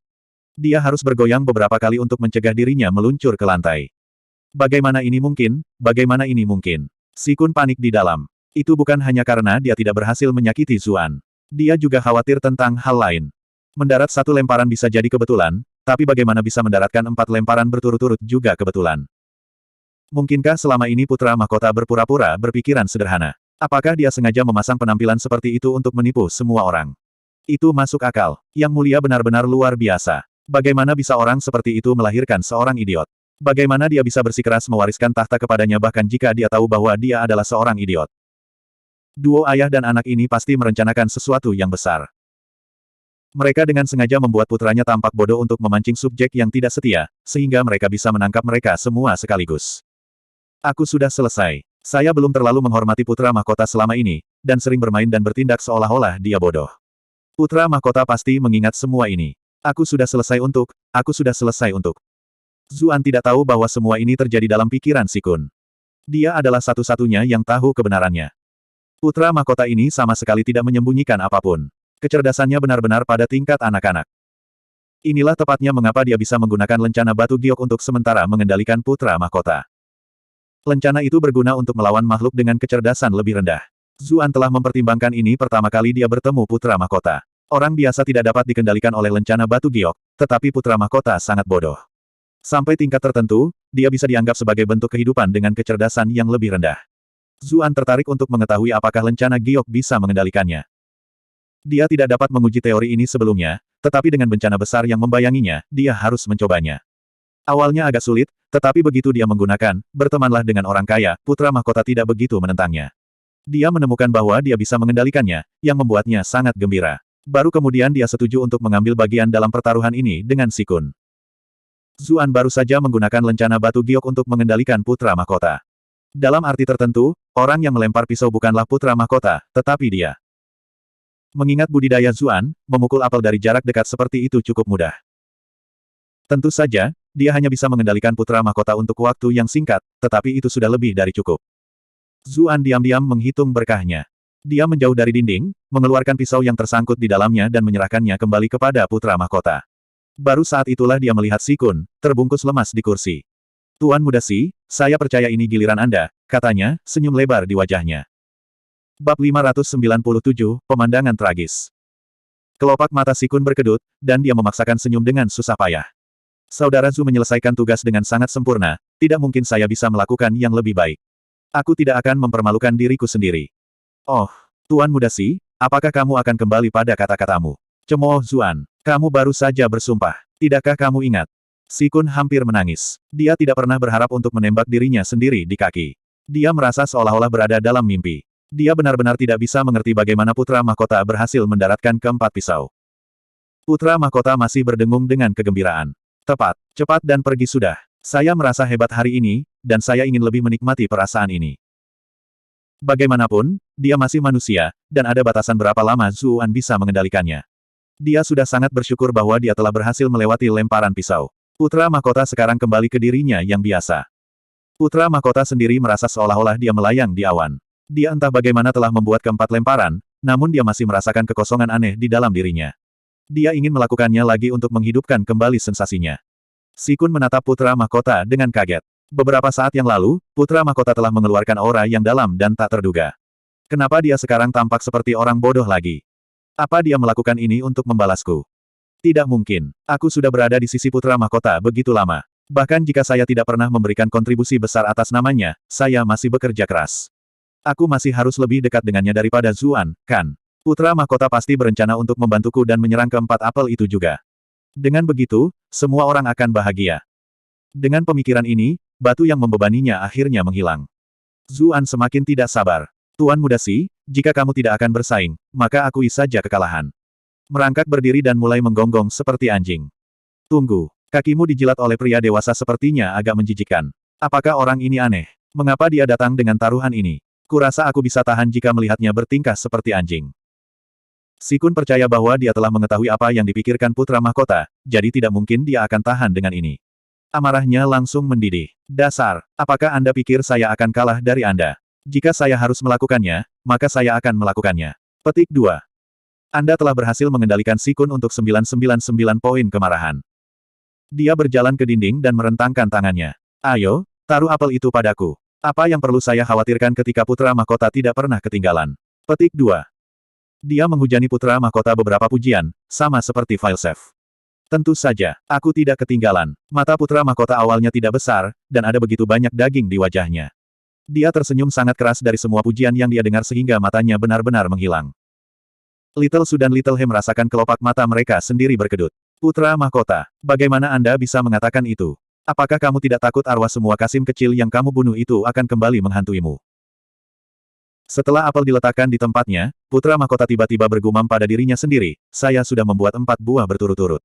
Jika saya membuat 4 lagi berturut-turut, itu tidak akan benar-benar memamerkan keahlian saya. Bagaimana kalau saya menutup mata saya sendiri, dan melakukan lemparan seperti itu? Ketakutan menusuknya, dan Si Kun merasa kepercayaan dirinya hancur. Dia segera berkata, putra mahkota bijaksana dan terhormat. Zuan dan saya membuat taruhan, dan itu harus dilakukan dengan adil. Putra mahkota bisa berlatih melempar dengan mata tertutup di lain hari. Little Su dan Little He mengutuknya diam-diam. Apa yang kau katakan? Siapa lagi yang akan menjadi target jika putra mahkota berlatih melempar sambil ditutup matanya di hari yang berbeda? Tapi mereka hanya Kasim yang lebih rendah, sementara Si Kun adalah pewaris menteri perang, seseorang dengan status terhormat yang tidak bisa mereka sakiti. Mereka tidak punya pilihan selain menahan kebencian mereka. Oh, benarkah? Putra mahkota merasa sedikit sedih. Baiklah kalau begitu, aku akan mulai. Kurasa aku akan mulai dengan kepala. Si Kun merasa lututnya mulai bergetar. Putra mahkota, kamu seharusnya membidik apel, bukan kepala, dia mengingatkannya dengan lemah. Mata putra mahkota melebar. Saya tahu itu. Apakah Anda pikir saya bodoh? Jika Anda terus berbicara, saya benar-benar akan melemparkannya ke kepala Anda. Petik 2. Si Kun segera meminta maaf. Subjek ini tidak berani. Dia mengutuk putra mahkota diam-diam. Mengingat rekam jejak orang ini, mungkin lebih baik jika dia mengincar kepalaku. Dengan begitu, dia pasti akan merindukannya. Namun, setelah menyaksikan sendiri keajaiban sebelumnya, dia tidak berani menyuarakan pemikiran ini. Putra mahkota mengangguk puas, lalu mengangkat pisau dan membidik. Jantung Si Kun berdebar kencang. Putra mahkota tidak melakukan ini sebelumnya. Setiap lemparan dilakukan dengan cepat, bersih, dan efisien, namun dia meluangkan waktunya untuk membidik sekarang. Si Kun tidak bisa tidak merasakan sesuatu yang salah. Dia menatap tangan putra mahkota. Jantungnya tampak bergetar dalam waktu dengan gerakan tangan itu. Penantian itu benar-benar bagian terburuk. Akan lebih baik jika dia langsung membuangnya. Seolah merasakan pikirannya, putra mahkota akhirnya melemparkan pisau. Pisau itu bergoyang ke kiri dan ke kanan, dan tidak memiliki keanggunan dari lemparan sebelumnya. Si Kun tercengang. Apa-apaan? Bukankah kamu bilang kamu akan membidik apel di kepalaku? Mengapa Anda membidik di sana? Apakah Anda membidik salah satu di antara kaki saya? Tapi sudutnya sepertinya tidak pas. Ini sedikit terlalu tinggi. Jika tidak mengenai apel, itu akan menyerang saya di area vital di bawah ikat pinggang saya. Dia memiliki kemewahan untuk memikirkan begitu banyak pikiran karena pisau putra mahkota berjalan agak lambat. Si Kun adalah kultivator peringkat 6, jadi dia bisa dengan jelas mengamati lintasan pisau. Para Kasim dan penjaga di sekitarnya mengangguk. Ini lebih sesuai dengan keterampilan biasa putra mahkota. Tunggu, tidak, dia sebenarnya baik-baik saja. Jaraknya hanya beberapa meter dari sasaran. Lagi pula, ketika dia pertama kali memulai, ada kemungkinan pedang itu akan terbang beberapa zang dari target. Si Kun berkeringat dingin. Apa yang saya lakukan? Apa yang harus aku lakukan sekarang? Apakah putra mahkota mencoba mendisiplinkan saya? Tapi ini bukan pisau biasa. Jika itu adalah pisau biasa, dia masih bisa menahan diri dan mengikutinya, tetapi pisau pemenggal abadi ini melukai jiwa target mereka. Dia akan lumpuh jika terkena, apalagi dipukul di areanya yang paling berharga. Tidak hanya prospeknya akan hancur, dia tidak akan bisa hidup sebagai laki-laki lagi. Tepat ketika pisau itu hendak mencapainya, dia akhirnya membuat keputusan. Persetan, yang paling penting adalah mempertahankan kekuatan saya. Bagaimanapun, di dunia kultivasi ini, kekuatan seseorang menentukan seberapa tinggi seseorang dapat mendaki. Inilah sebabnya dia pindah. Dia mengulurkan tangannya untuk mengambil pedang yang masuk. Ujung bilahnya hanya berjarak 1 inci dari perhiasannya yang berharga. Dia menghela nafas lega. Pikirannya sudah mencoba memikirkan langkah selanjutnya. Tidak mungkin Zuan akan membiarkannya lolos. Apakah dia benar-benar harus berlutut dan menjilati sepatunya? Sebelum Zuan bisa mengatakan apa-apa, putra mahkota berkata dengan sedih, Si Kun, apa yang kamu lakukan? Kenapa tiba-tiba pindah? Apel-apelnya juga jatuh semua. Apakah karena Anda mengira saya, putra mahkota, akan merindukannya? Si Kun menahan keinginan untuk mengutuk dengan keras. Tidak bisakah Anda melihat kemana Anda membidik? Aku hampir menjadi Kasim Si. Dia baru saja akan mengatakan sesuatu ketika pintu dibanting terbuka. Omong kosong apa yang kalian semua paksakan kepada putra mahkota sekarang? Seorang wanita cantik berdiri di ambang pintu, menatap marah pada semua orang. Ini tidak lain adalah putri mahkota, Bilinglong, yang pernah ditemui Zuan sebelumnya. Bilinglong telah dilahirkan dalam salah satu klan terbesar dinasti Zhou besar. Dia terlahir cantik dan kompeten, jadi dia selalu bangga dan sombong. Dia berbeda dari wanita lain. Meskipun dia masih muda, dia memiliki pengetahuan yang luas, dan memiliki ambisi yang kuat. Dia menikah dengan putra mahkota, calon permaisuri. Itu seharusnya menjadi mimpi baginya, namun suaminya ternyata bodoh. Dia akan marah setiap kali dia melihat penampilan bodoh suaminya, tetapi karena dia sudah menikah dengannya, apalagi yang bisa dia lakukan. Dia mencoba yang terbaik untuk mendesak putra mahkota untuk belajar keras. Bakat putra mahkota dalam berkultivasi bukanlah sesuatu yang istimewa, yang berarti bahwa ia harus menerapkan dirinya untuk mempelajari bagaimana mengelola urusan pemerintahan. Either way, mengingat statusnya, dia tidak benar-benar perlu mengurus apapun secara pribadi. Ketika semua dikatakan dan dilakukan, bahkan jika dia tidak tahu bagaimana menangani urusan pemerintahan, dia akan tetap senang jika dia bisa menjadi lebih seperti orang normal. Namun, suaminya yang bodoh ini tidak pernah gagal menyebabkan masalah baginya. Keisengannya karena berbicara dengan katak sehari sebelumnya sudah menjadi lelucon ibu kota. Hari ini, tutor mahkota seharusnya mengatur beberapa tugas baginya untuk membantu belajarnya, namun dia tiba-tiba mendengar dari seorang pelayan bahwa putra mahkota sepertinya sedang bermain-main dengan beberapa sekretaris. Beraninya kamu. Kemarahannya langsung mendidih, dan dia menyerbu, bahkan membanting pintu hingga terbuka. Dia tidak bisa secara terbuka mengkritik putra mahkota, jadi dia harus melampiaskan kemarahannya pada orang-orang di sekitarnya. Dia sudah memutuskan bahwa dia harus mendisiplinkan orang-orang di sekitar putra mahkota. Mari kita lihat siapa yang berani mengikuti omong kosong putra mahkota. Jika ini terjadi di lain waktu, mereka yang berada di sisi putra mahkota pasti sudah memohon pengampunan. Namun, sekarang tidak ada yang menatapnya. Mereka semua melihat ke balik pintu. Alisnya yang indah menyatu dalam kerutan, dan dia berbalik dengan bingung. Dia menemukan bahwa Si Kun berdiri di belakang pintu yang dia banting terbuka, wajahnya pucat pasi. Dia memegang pisau yang telah ditusukkan ke selangkangannya. Darah masih mengalir di kakinya, dengan cepat membentuk genangan air besar. Bi Linglong tercengang. Apa yang orang-orang ini mainkan? Mereka menusuk diri mereka sendiri. Di sana. Bab 598, membalas kejahatan dengan kejahatan. Zuan terkesiap. Dia merasakan hawa dingin menjalari kakinya, dan tangannya tanpa sadar bergerak ke arah peralatannya yang berharga. Ini terlalu tragis. Orang ini mungkin perlu mengganti namanya di masa depan. 1. Bukan hanya dia. Semua orang tanpa sadar menutup kaki mereka juga. Bahkan kedua Kasim, Su kecil dan He kecil, menelan ludah. Adegan yang menghadang mereka membuat mereka mengingat ritual pemurnian mereka sendiri. Saat itu, ada banyak prosedur yang harus dipenuhi sebelum dimurnikan. Mereka tidak bisa minum air selama beberapa hari sebelum itu, dan mereka tinggal di kamar ulat sutra yang hangat. Pisau itu didesinfeksi, dan mereka yang punya uang bisa menyuap pelayan mereka untuk memberi mereka obat bius untuk menghilangkan rasa sakit. Meski begitu, mereka sangat kesakitan setelah itu sehingga mereka bahkan tidak bisa mengurus diri sendiri. Tapi Si Kun ini tidak membuat persiapan sama sekali. Selanjutnya, dia bahkan tidak berteriak selama seluruh proses. Dia benar-benar pria sejati. Tunggu, tidak. Mulai hari ini, dia tidak akan menjadi laki-laki lagi. Wajah Si Kun seputih selembar kertas. Butir-butir keringat besar mengalir di wajahnya. Bukannya dia tidak ingin berteriak, lebih tepatnya, dia sangat kesakitan sehingga dia bahkan tidak punya kekuatan untuk berteriak. Bukan hanya sakit fisik, jiwanya juga menderita. Bagaimanapun, pisau pemenggalan abadi mampu melukai jiwa secara langsung. Si Kun bisa merasakan ada sesuatu yang hilang dari kesadarannya. Dia tahu bahwa kemungkinan besar dia tidak akan bisa berkultivasi lebih banyak lagi. Yang terburuk, dia telah cacat di tempat yang paling berharga. Dia tidak akan bisa menyebut dirinya laki-laki lagi.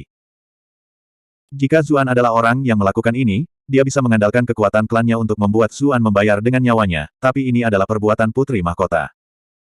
Pengetahuan bahwa dia akan dipaksa untuk menelan keluhan ini membanjiri pikirannya dengan kemarahan yang menyiksa. Matanya berputar ke belakang, dan dia pingsan. Apa yang kalian semua lakukan? Kenapa dia? Bi Linglong tercengang. Dia tahu bahwa Si Kun menikmati status khusus, dan bahwa dia bukan seseorang yang diperlakukan sembarangan. Fakta bahwa dia telah menderita luka yang begitu serius saat berada di perusahaan putra mahkota dapat menyebabkan pergolakan di dalam istana. Semua orang menatapnya dengan ekspresi aneh yang sama. Hanya putra mahkota yang tampaknya tidak keberatan. Dia memegang pisau di tangannya sambil berdiri di belakang pintu, dia menjelaskan sambil tersenyum. Ketika Anda membanting pintu hingga terbuka, pisau itu menusuknya. Apakah kamu tidak mendengar suara pedang yang mengirisnya? Bi Linglong terdiam.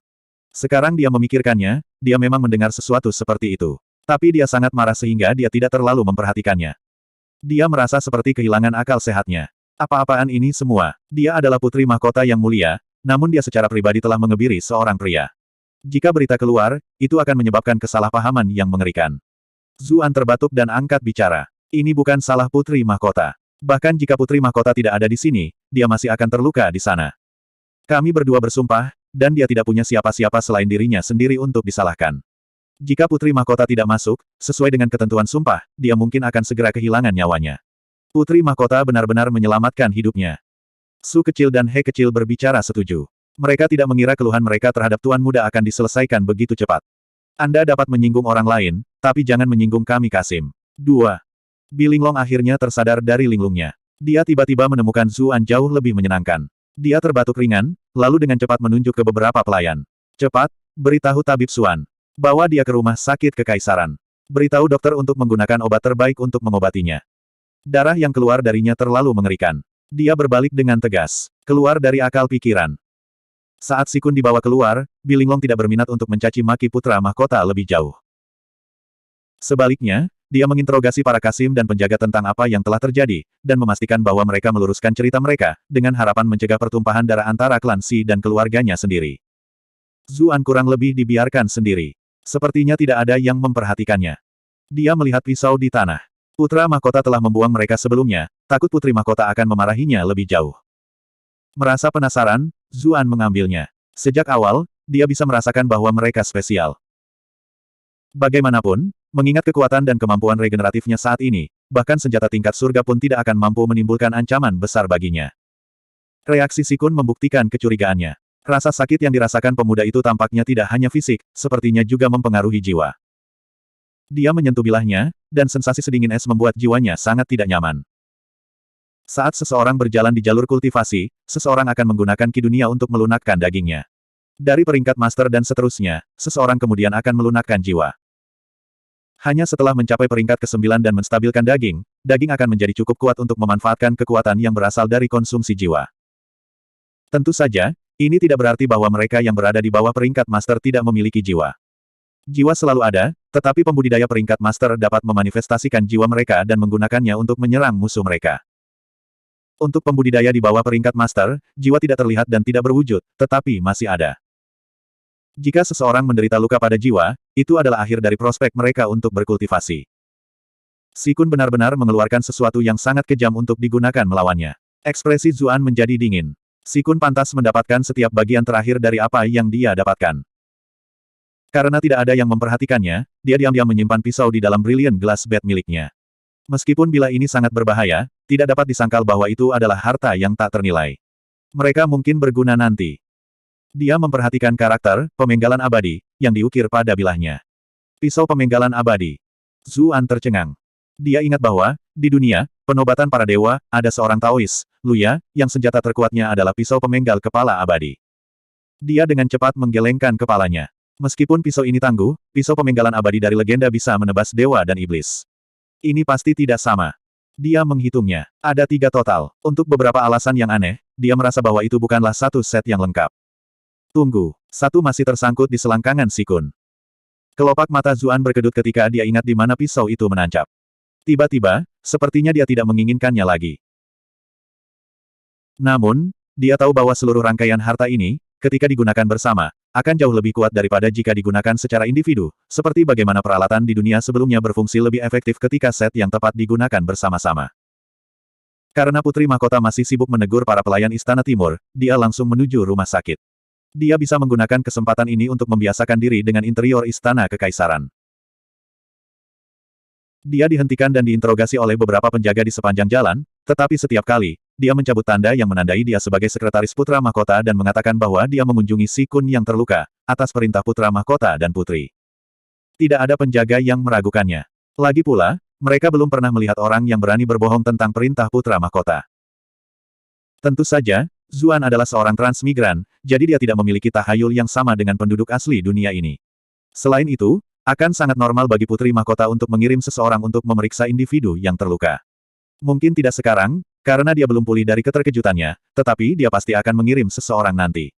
Mengambil inisiatif untuk melakukan perjalanan adalah kebaikan baginya. Dia bahkan mungkin merasa bersyukur setelahnya. Dia tiba di rumah sakit kekaisaran, yang penuh dengan aktivitas. Semua orang di dalamnya jelas sibuk merawat Si Kun yang terluka parah, dan tidak bisa memberinya perhatian. Zuan berkeliaran, dan dengan cepat menemukan pisau lempar berdarah tergeletak di atas meja. Hidungnya berkerut jijik ketika dia memikirkan dari mana darah itu berasal, jadi dia mengambil sepoci teh dan membilasnya sampai bersih, lalu menyekanya hingga bersih dengan selembar kain. Orang-orang di sekitarnya yang memperhatikan tindakannya menganggapnya aneh, tetapi mereka memperhatikan seragam Istana Timurnya, dan tidak mengatakan apa-apa. Saat ini, semua perhatian mereka tertuju pada Si Kun. Suara tabib kekaisaran menggelegar di seluruh rumah sakit. Apakah lukanya sudah dibersihkan? Setelah saya menyambungkannya kembali dengan teknik elemen air saya, segera oleskan salep penyambungan kembali daging dan kencangkan di tempatnya. Cepat tentang hal itu. Juga, mengapa ramuan obat 3 belum siap? Kami membutuhkannya untuk meminumnya segera setelah kami selesai dengan prosedurnya. Ingatlah bahwa Anda tidak dapat menambahkan terlalu banyak air. Zuan memiliki ekspresi aneh di wajahnya. Dia tidak berpikir bahwa dunia ini mampu menghubungkan kembali jaringan. Dunia kultivasi dan dunia sains benar-benar mencapai hasil yang sama melalui cara yang berbeda. Saat dia menghela nafas keheranan, dia tiba-tiba mendengar gumaman kutukan Si Kun. Pergi ke neraka, Zuan. Dasar, kuharap mayatmu dicincang hingga berkeping-keping. Petik 2. Anda telah berhasil mengendalikan Si Kun untuk 999. 999. 999. Kata-kata Si Kun teredam, jadi Zuan tidak bisa mendengarnya dengan jelas, tapi Si Kun pasti mengutuk Zuan bahkan saat tidak sadarkan diri. Sangat mudah untuk membayangkan seberapa kuat kebenciannya padanya. Mata Zuan menyipit. Kaulah yang ingin menyakitiku, dan putri mahkota yang melukaimu. Mengapa Anda membenci saya, bukan dia? Ekspresi Zuan menjadi dingin. Ular bengkok ini terus-menerus bersekongkol melawannya. Bagaimana Anda harus membalas kejahatan? Dengan kejahatan, tentu saja. Meskipun dia selalu menganggap dirinya orang baik, dia bukan Ibu Teresa. Karena kamu ingin membunuhku, aku tidak punya pilihan selain membunuhmu terlebih dahulu. Dia melihat sekeliling. Ada begitu banyak tabib di sekitar Si Kun, dan mereka mengawasinya dengan cermat, dan dia juga dikelilingi oleh orang-orang dengan kultivasi yang kuat. Terlalu sulit untuk membunuh Si Kun sekarang. Bab 599, Ledakan setelah koneksi ulang. Saat Zuan resah dengan ramuan obat, tabib itu tiba-tiba berkata, minta mereka untuk bergegas. Kenapa obatnya belum disiapkan? Segera, seorang asisten muda pergi menuju sebuah pondok kecil, yang memancarkan bau obat yang kuat. Itu jelas merupakan tempat di dalam rumah sakit di mana obat-obatan sedang disiapkan. Sebuah pikiran datang ke Zuan, dan dia mengikuti dengan tenang. Ada banyak orang di dalam ruang persiapan obat, dan masing-masing dari mereka fokus pada tungku obat di depan mereka. Ada banyak selir kekaisaran di istana kekaisaran, dan masing-masing dari mereka memiliki tugas khusus mereka sendiri. Tentu saja, yang paling penting saat ini adalah obat Si Kun. Beberapa asisten medis berdiri di sekitar menonton, berbisik di antara satu sama lain. Zuan terdiam. Bagaimana saya bisa melakukan sesuatu dengan begitu banyak mata memandang? Percepat. Bukankah itu sudah selesai? Sebuah suara menuntut dengan mendesak. Sudah selesai, sudah selesai. Asisten yang mengawasi tungku mengambil obat di dalam mangkuk. Zuan diam-diam menggunakan elemen apinya untuk membuat api di tungku menyala lebih ganas. Terkejut, asisten itu menatap tungku dengan kaget. Hah, mengapa api tiba-tiba menjadi lebih besar? Bagaimanapun, intensitas api sangat penting dalam persiapan obat-obatan. Satu kesalahan dapat menyebabkan perbedaan drastis dalam efek obat, dan bahkan mungkin benar-benar merusak bahan-bahan berharga. Dalam kekacauan berikutnya, Zuan menjentikkan jarinya dengan ringan, mengirimkan setetes kecil cairan ke dalam mangkuk obat. Asisten yang memegang semangkuk obat terganggu, jadi tidak ada yang memperhatikan setetes cairan ini. Tidak melupakan tanggung jawabnya sendiri, asisten dengan cepat membawa obat kembali ke ruang operasi. Memposisikan dirinya di dekatnya, Zuan memperhatikan semuanya dengan cermat. Dengan cepat, teriakan alarm memenuhi ruangan. Hah, mengapa darah tiba-tiba menyembur keluar? Bawakan aku hemostatik sekarang. Kita tidak bisa menghentikan pendarahannya. Tuan Muda Si akan berhenti bernapas. Bawakan aku pil pengembalian kehidupan, mari kita lihat apakah itu bisa membantunya bertahan. Itu tidak akan berhasil, dia terlalu banyak berdarah. Keheningan yang mencekam menyelimuti ruangan itu. Itu beberapa detak jantung sebelum seseorang berbicara. Saya pernah mendengar bahwa Tuan Muda Si adalah Tuan Muda yang romantis, tetapi saya tidak menyangka dia masih memiliki pemikiran seperti itu bahkan dalam keadaan seperti itu. Masalah benar-benar mengikuti mereka yang mengundangnya. Memang, dokter tidak bisa menyelamatkan mereka yang ingin mati. Bukan karena kemampuan kita tidak cukup. Sebaliknya, Tuan Muda terlalu menghela nafas. Petik 2. Wajar jika terjadi kesalahan, mengingat tingkat cedera ini. Tak satu pun dari kita yang benar-benar harus disalahkan untuk ini. Petik 2. Untuk lebih lanjut kunjungi novelringan.com. Zuan hampir tertawa terbahak-bahak ketika mendengar diskusi itu. Dokter-dokter ini tampak jujur, tetapi mereka cukup pandai menangkis kesalahan. Tentu saja, Zuan tidak tahu bahwa para tabib ini telah menguasai seni merawat kulit mereka sendiri setelah bertahun-tahun mengabdi di Istana Kekaisaran. Menyelamatkan orang lain sudah menjadi perhatian kedua bagi mereka, tetap bebas dari kesalahan adalah hal yang paling penting. Ada begitu banyak orang penting di istana. Jika salah satu dari mereka melampiaskan kemarahan mereka pada tabib ini, mereka sudah lama dieksekusi. Zuan sedikit khawatir tentang dampak dari situasi ini, tetapi para dokter ini secara tak terduga telah menyelesaikan masalah untuknya sendiri. Karena itu, dia kembali ke Istana Timur. Cairan yang dia tambahkan ke dalam mangkuk tidak beracun. Jika dia menambahkan racun, akan terlalu mudah bagi para tabib untuk menyadari bahwa ada sesuatu yang salah. Itu adalah krim banteng. Dia telah memegangnya sejak Bright Moon City, tetapi tidak pernah berharap itu akan berguna di sini. Obat ini tidak beracun. Sebaliknya, itu adalah salah satu afrodisiak paling terkenal di dunia. Itu tidak akan berbuat banyak jika Si Kun menelannya secara normal, karena dia bisa menemukan beberapa wanita untuk memuaskan keinginannya. Namun, organnya telah dipotong, dan baru saja secara ajaib disambungkan kembali oleh dokter, jadi masih sangat rapuh. Itu melesat lurus ke atas di bawah efek Bull Scream. Bagaimana bisa benda rapuh itu menahan gerakan kekerasan seperti itu? Itu langsung meledak. Yang terjadi selanjutnya adalah aliran darah yang tak terhindarkan. Dokter-dokter ini memberinya pil pengembalian kehidupan, yang merupakan obat kuat dengan sendirinya. Ditambah dengan Bull Scream, yang sudah beredar melalui dirinya, dia tidak bisa diselamatkan. Setiap tahun, tidak peduli berapa banyak proses pengebirian di dalam istana disempurnakan, banyak Kasim masih mati karena kehilangan darah. Itu sebabnya para dokter tidak terlalu terganggu dengan hasilnya. Ekspresi Zuan dingin. Si Kun ini telah menargetkannya terus-menerus di Bright Moon City. Dia akan membiarkan segalanya meluncur jika dia baru saja berperilaku setelah kembali ke ibu kota. Di bawah perlindungan klan Si, hanya sedikit yang bisa dilakukan Zuan padanya. Namun, dia hanya harus mengadili kematian. Dia kembali ke Istana Timur. Saat dia hendak masuk, seorang wanita keluar. Mereka akan bertemu satu sama lain, jadi Zuan dengan cepat mundur beberapa langkah. Dia sudah mengenali Putri Mahkota. Dia tidak idiot. Melakukan kontak di depan umum dengan seorang Putri Mahkota adalah pelanggaran besar. Ibu kota penuh dengan mata yang mengawasi, dan dia tidak ingin ada masalah. Putri Mahkota juga mundur. Dia tampak goyah dan hampir jatuh, tetapi Zuan melihat ke bawah dengan hormat, tidak berencana untuk membantunya sama sekali. Pelayan di belakang Putri Mahkota mengulurkan tangan untuk menenangkannya, lalu menatap Zuan. Kamu agak berani. Kamu hampir menabrak Putri Mahkota. Petik 2. Apakah itu yang Anda sebut raming? Kalian jelas tidak tahu apa arti serudukan sebenarnya. Zuan memotong pikiran acaknya dan menatap pelayan itu. Dia mengingatnya sebagai pelayan yang sama yang dia temui di samping kolam. Namanya Rongmo. Dia tidak berharap dia menjadi seorang kultivator yang kuat juga. Putri Mahkota mengerutkan kening. Kamu mau pergi kemana? Aku mencarimu kemana-mana. Zuan menjawab. Saya pergi ke rumah sakit untuk memeriksa luka Si Kun. Tindakan itu dapat dianggap sebagai ekspresi pertimbangan Istana Timur. Petik 2. Meskipun dia belum menyentuhnya, dia masih bisa mencium aromanya dari jarak ini. Dia harus mengakui bahwa Putri Mahkota ini sangat cantik. Sayangnya, dia hanya sedikit terlalu galak dan sombong. Anda bahkan bukan permaisuri. Untuk siapa Anda melakukan tindakan yang tidak tertahankan itu? Putri Mahkota balas mencibir padanya. Anda, kekhawatiran untuk Si Kun. Dia sudah menentukan detail dari apa yang terjadi dari para Kasim dan penjaga, dan juga belajar tentang dendam di antara mereka berdua yang telah berkembang di Bright Moon City. Untuk lebih lanjut kunjungi novelringan.com. Meskipun dia tahu hal-hal ini, dia masih harus menunjukkan sikap sopan. Bagus. Kita seharusnya mengirim seseorang. Hamba, minta beberapa hadiah dikirim ke Tuan Muda Si. Petik 2. Zuan memiliki ekspresi aneh di wajahnya. Tidak perlu. Apakah kamu sudah membawakannya beberapa hadiah? Putri Mahkota terkejut. Sedikit kekejaman muncul di matanya. Dia harus mengakui bahwa tindakannya menandai dia sebagai orang yang agak cerdas.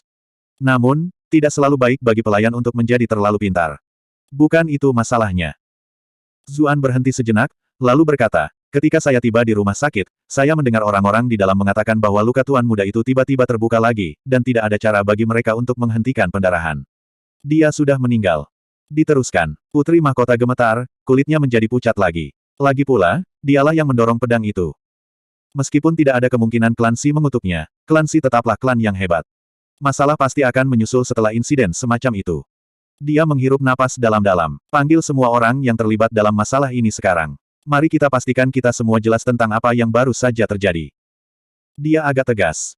Setiap orang harus bernyanyi dari lembar himne yang sama jika dia ingin membebaskan dirinya dan putra mahkota dari tanggung jawab apapun.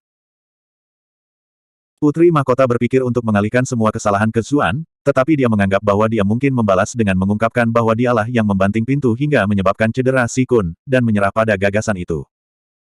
Satu demi satu, Putri Mahkota memanggil semua orang yang terkait dengan perselingkuhan. Ini berlanjut selama berjam-jam. Zuan bahkan harus mengakui bahwa Putri Mahkota ini jauh lebih pintar dari suaminya yang bodoh. Dalam versinya, orang-orang di Istana Timur jauh lebih tidak bersalah atas apa yang terjadi, dan permusuhan klan Si dialihkan ke tabib sebagai gantinya. Sayangnya, dia tidak tahu bahwa para tabib itu juga rubah tua yang cerdik, dan sudah membuat rencana untuk mengalihkan kesalahan. Siapa yang tahu bagaimana hal-hal akan berkembang di kemudian hari?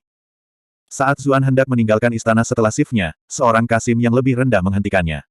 Permaisuri mengundang Anda untuk audiensi. Zuan terkejut. Dia tidak tahu mengapa permaisuri akan memanggilnya. Mereka sama sekali tidak mengenal satu sama lain. Satu-satunya hubungan di antara mereka adalah bahwa dia pernah bertemu pamannya sebelumnya, Jenderal Penjaga Liu Yao. Bab 600, Detail Orang Dalam. Meskipun Zuan menganggap ini agak aneh, itu masih panggilan dari permaisuri, jadi tidak ada yang bisa dia lakukan untuk itu. Dia mengikuti dua Kasim yang lebih rendah ke Istana Perdamaian Kaisar. Dia ingin mendapatkan sedikit informasi dari Kasim ini. Salam, Kasim. Apa yang harus saya sebut Anda berdua? Petik 2. Kedua Kasim yang lebih rendah segera tersenyum. Salam, Tuan Su. Karena tubuh Kasim kurang, mereka selalu secara tidak sadar diperlakukan sebagai orang dengan status lebih rendah. Hanya Kasim dengan status tertinggi yang dengan enggan ditunjukkan rasa hormat oleh sebagian besar pejabat, yang penuh dengan penghinaan terhadap Kasim yang lebih rendah. Hampir seolah-olah bahkan mengucapkan satu kalimat kepada mereka ada di bawah mereka, dan rasa jijik di mata mereka bisa terlihat dari jarak 1 mil. Jarang bagi mereka untuk bertemu seseorang yang memperlakukan mereka dengan baik, jadi mereka menghargainya. Aku Zuo kecil, kata yang sedikit lebih gemuk. Aku Gui kecil, jawab yang lebih kurus. Gu kecil. Tertegun, Zuan memeriksa aura orang itu. Dia memang Kasim asli, dan bukan palsu seperti Wei Xiaobao. 1. Terlepas dari itu, dia masih senang mendengar nama yang dikenalnya. Nama yang luar biasa. Anda berdua telah membuat saya mengingat hal-hal tentang tanah air saya, dan saya merasakan kekerabatan yang lebih besar terhadap Anda. Ini hadiah kecil. Tolong jangan menolak mereka. Dia memberi mereka masing-masing mutiara. Ada banyak sekali barang ini di Gua Naga Merah di luar kota Bright Moon, jadi dia memberi mereka masing-masing. Sebagai seseorang yang memiliki pengetahuan luas dari dunia masa lalunya, dia mengerti betapa menakutkannya keberadaan Kasim. Tidak pernah salah untuk berhubungan baik dengan mereka. Mata dua Kasim yang lebih rendah melebar ketika mereka melihat mutiara besar, dan dengan cepat melihat sekeliling. Ketika mereka melihat bahwa tidak ada yang memperhatikan, mereka menyelipkannya ke dalam lengan baju mereka dan berkata, lagi pula Lord Su terus terang. Prospek masa depan Anda pasti tidak terbatas. Saya tidak layak mendapat pujian seperti itu, sungguh, kata Zuan sambil tertawa. Percakapan mereka berjalan sangat baik setelah itu. Ketika dia mengira sudah waktunya, dia berkata dengan santai, aku bertanya-tanya mengapa permaisuri mencariku kali ini. Bagaimana pelayan seperti kita bisa memahami pikiran tuan kita? Kedua Kasim yang lebih rendah jelas merasa sedikit malu untuk mengatakan ini setelah menerima hadiah yang begitu besar. Karena itu, mereka menambahkan, namun, permaisuri selalu memperlakukan orang dengan baik. Tuan Su tidak perlu terlalu khawatir. Oh, suasana hati permaisuri tampaknya agak baik hari ini. Itu bagus kalau begitu, itu bagus. Zuan menghela nafas lega. Gui kecil melanjutkan dengan tenang, permaisuri itu baik, tetapi kamu sama sekali tidak boleh menyinggung Kasim Lu. Dia sangat galak. Kasim Lu. Zuan bingung, tetapi penjelasan mereka selanjutnya membantunya mengklarifikasi masalah. Kasim Lu ini adalah seseorang dari kampung halaman permaisuri, dan mereka telah memasuki istana pada saat yang sama. Permaisuri sangat mempercayainya, dan karena kemampuannya, dia dengan cepat menjadi manajer istana damai. Sebagian besar urusan di istana ini, besar atau kecil, berada di bawah manajemennya. Kultivasi Kasim Lu sangat tinggi. Dia adalah orang nomor 2 yang diakui publik di antara para Kasim dalam hal kultivasi. Dia adalah yang kedua setelah Kasim Wei. Petik 2. Tunggu, saya pikir dia ada di 3 besar. Ada Kasim Mi juga, saya ingat. Petik 2.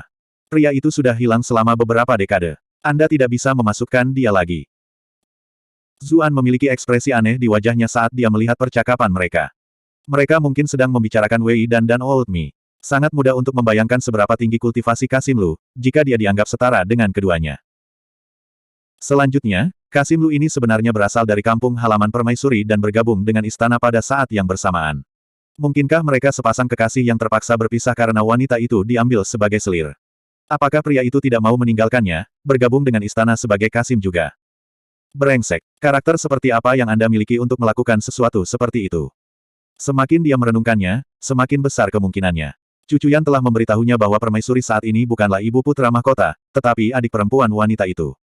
Tepat sebelum mantan permaisuri meninggal karena sakit, demi kemuliaan klannya, dia menyarankan agar adik perempuannya menggantikannya. Ada kemungkinan besar bahwa dia sudah memiliki kekasih sebelum dia bergabung dengan istana.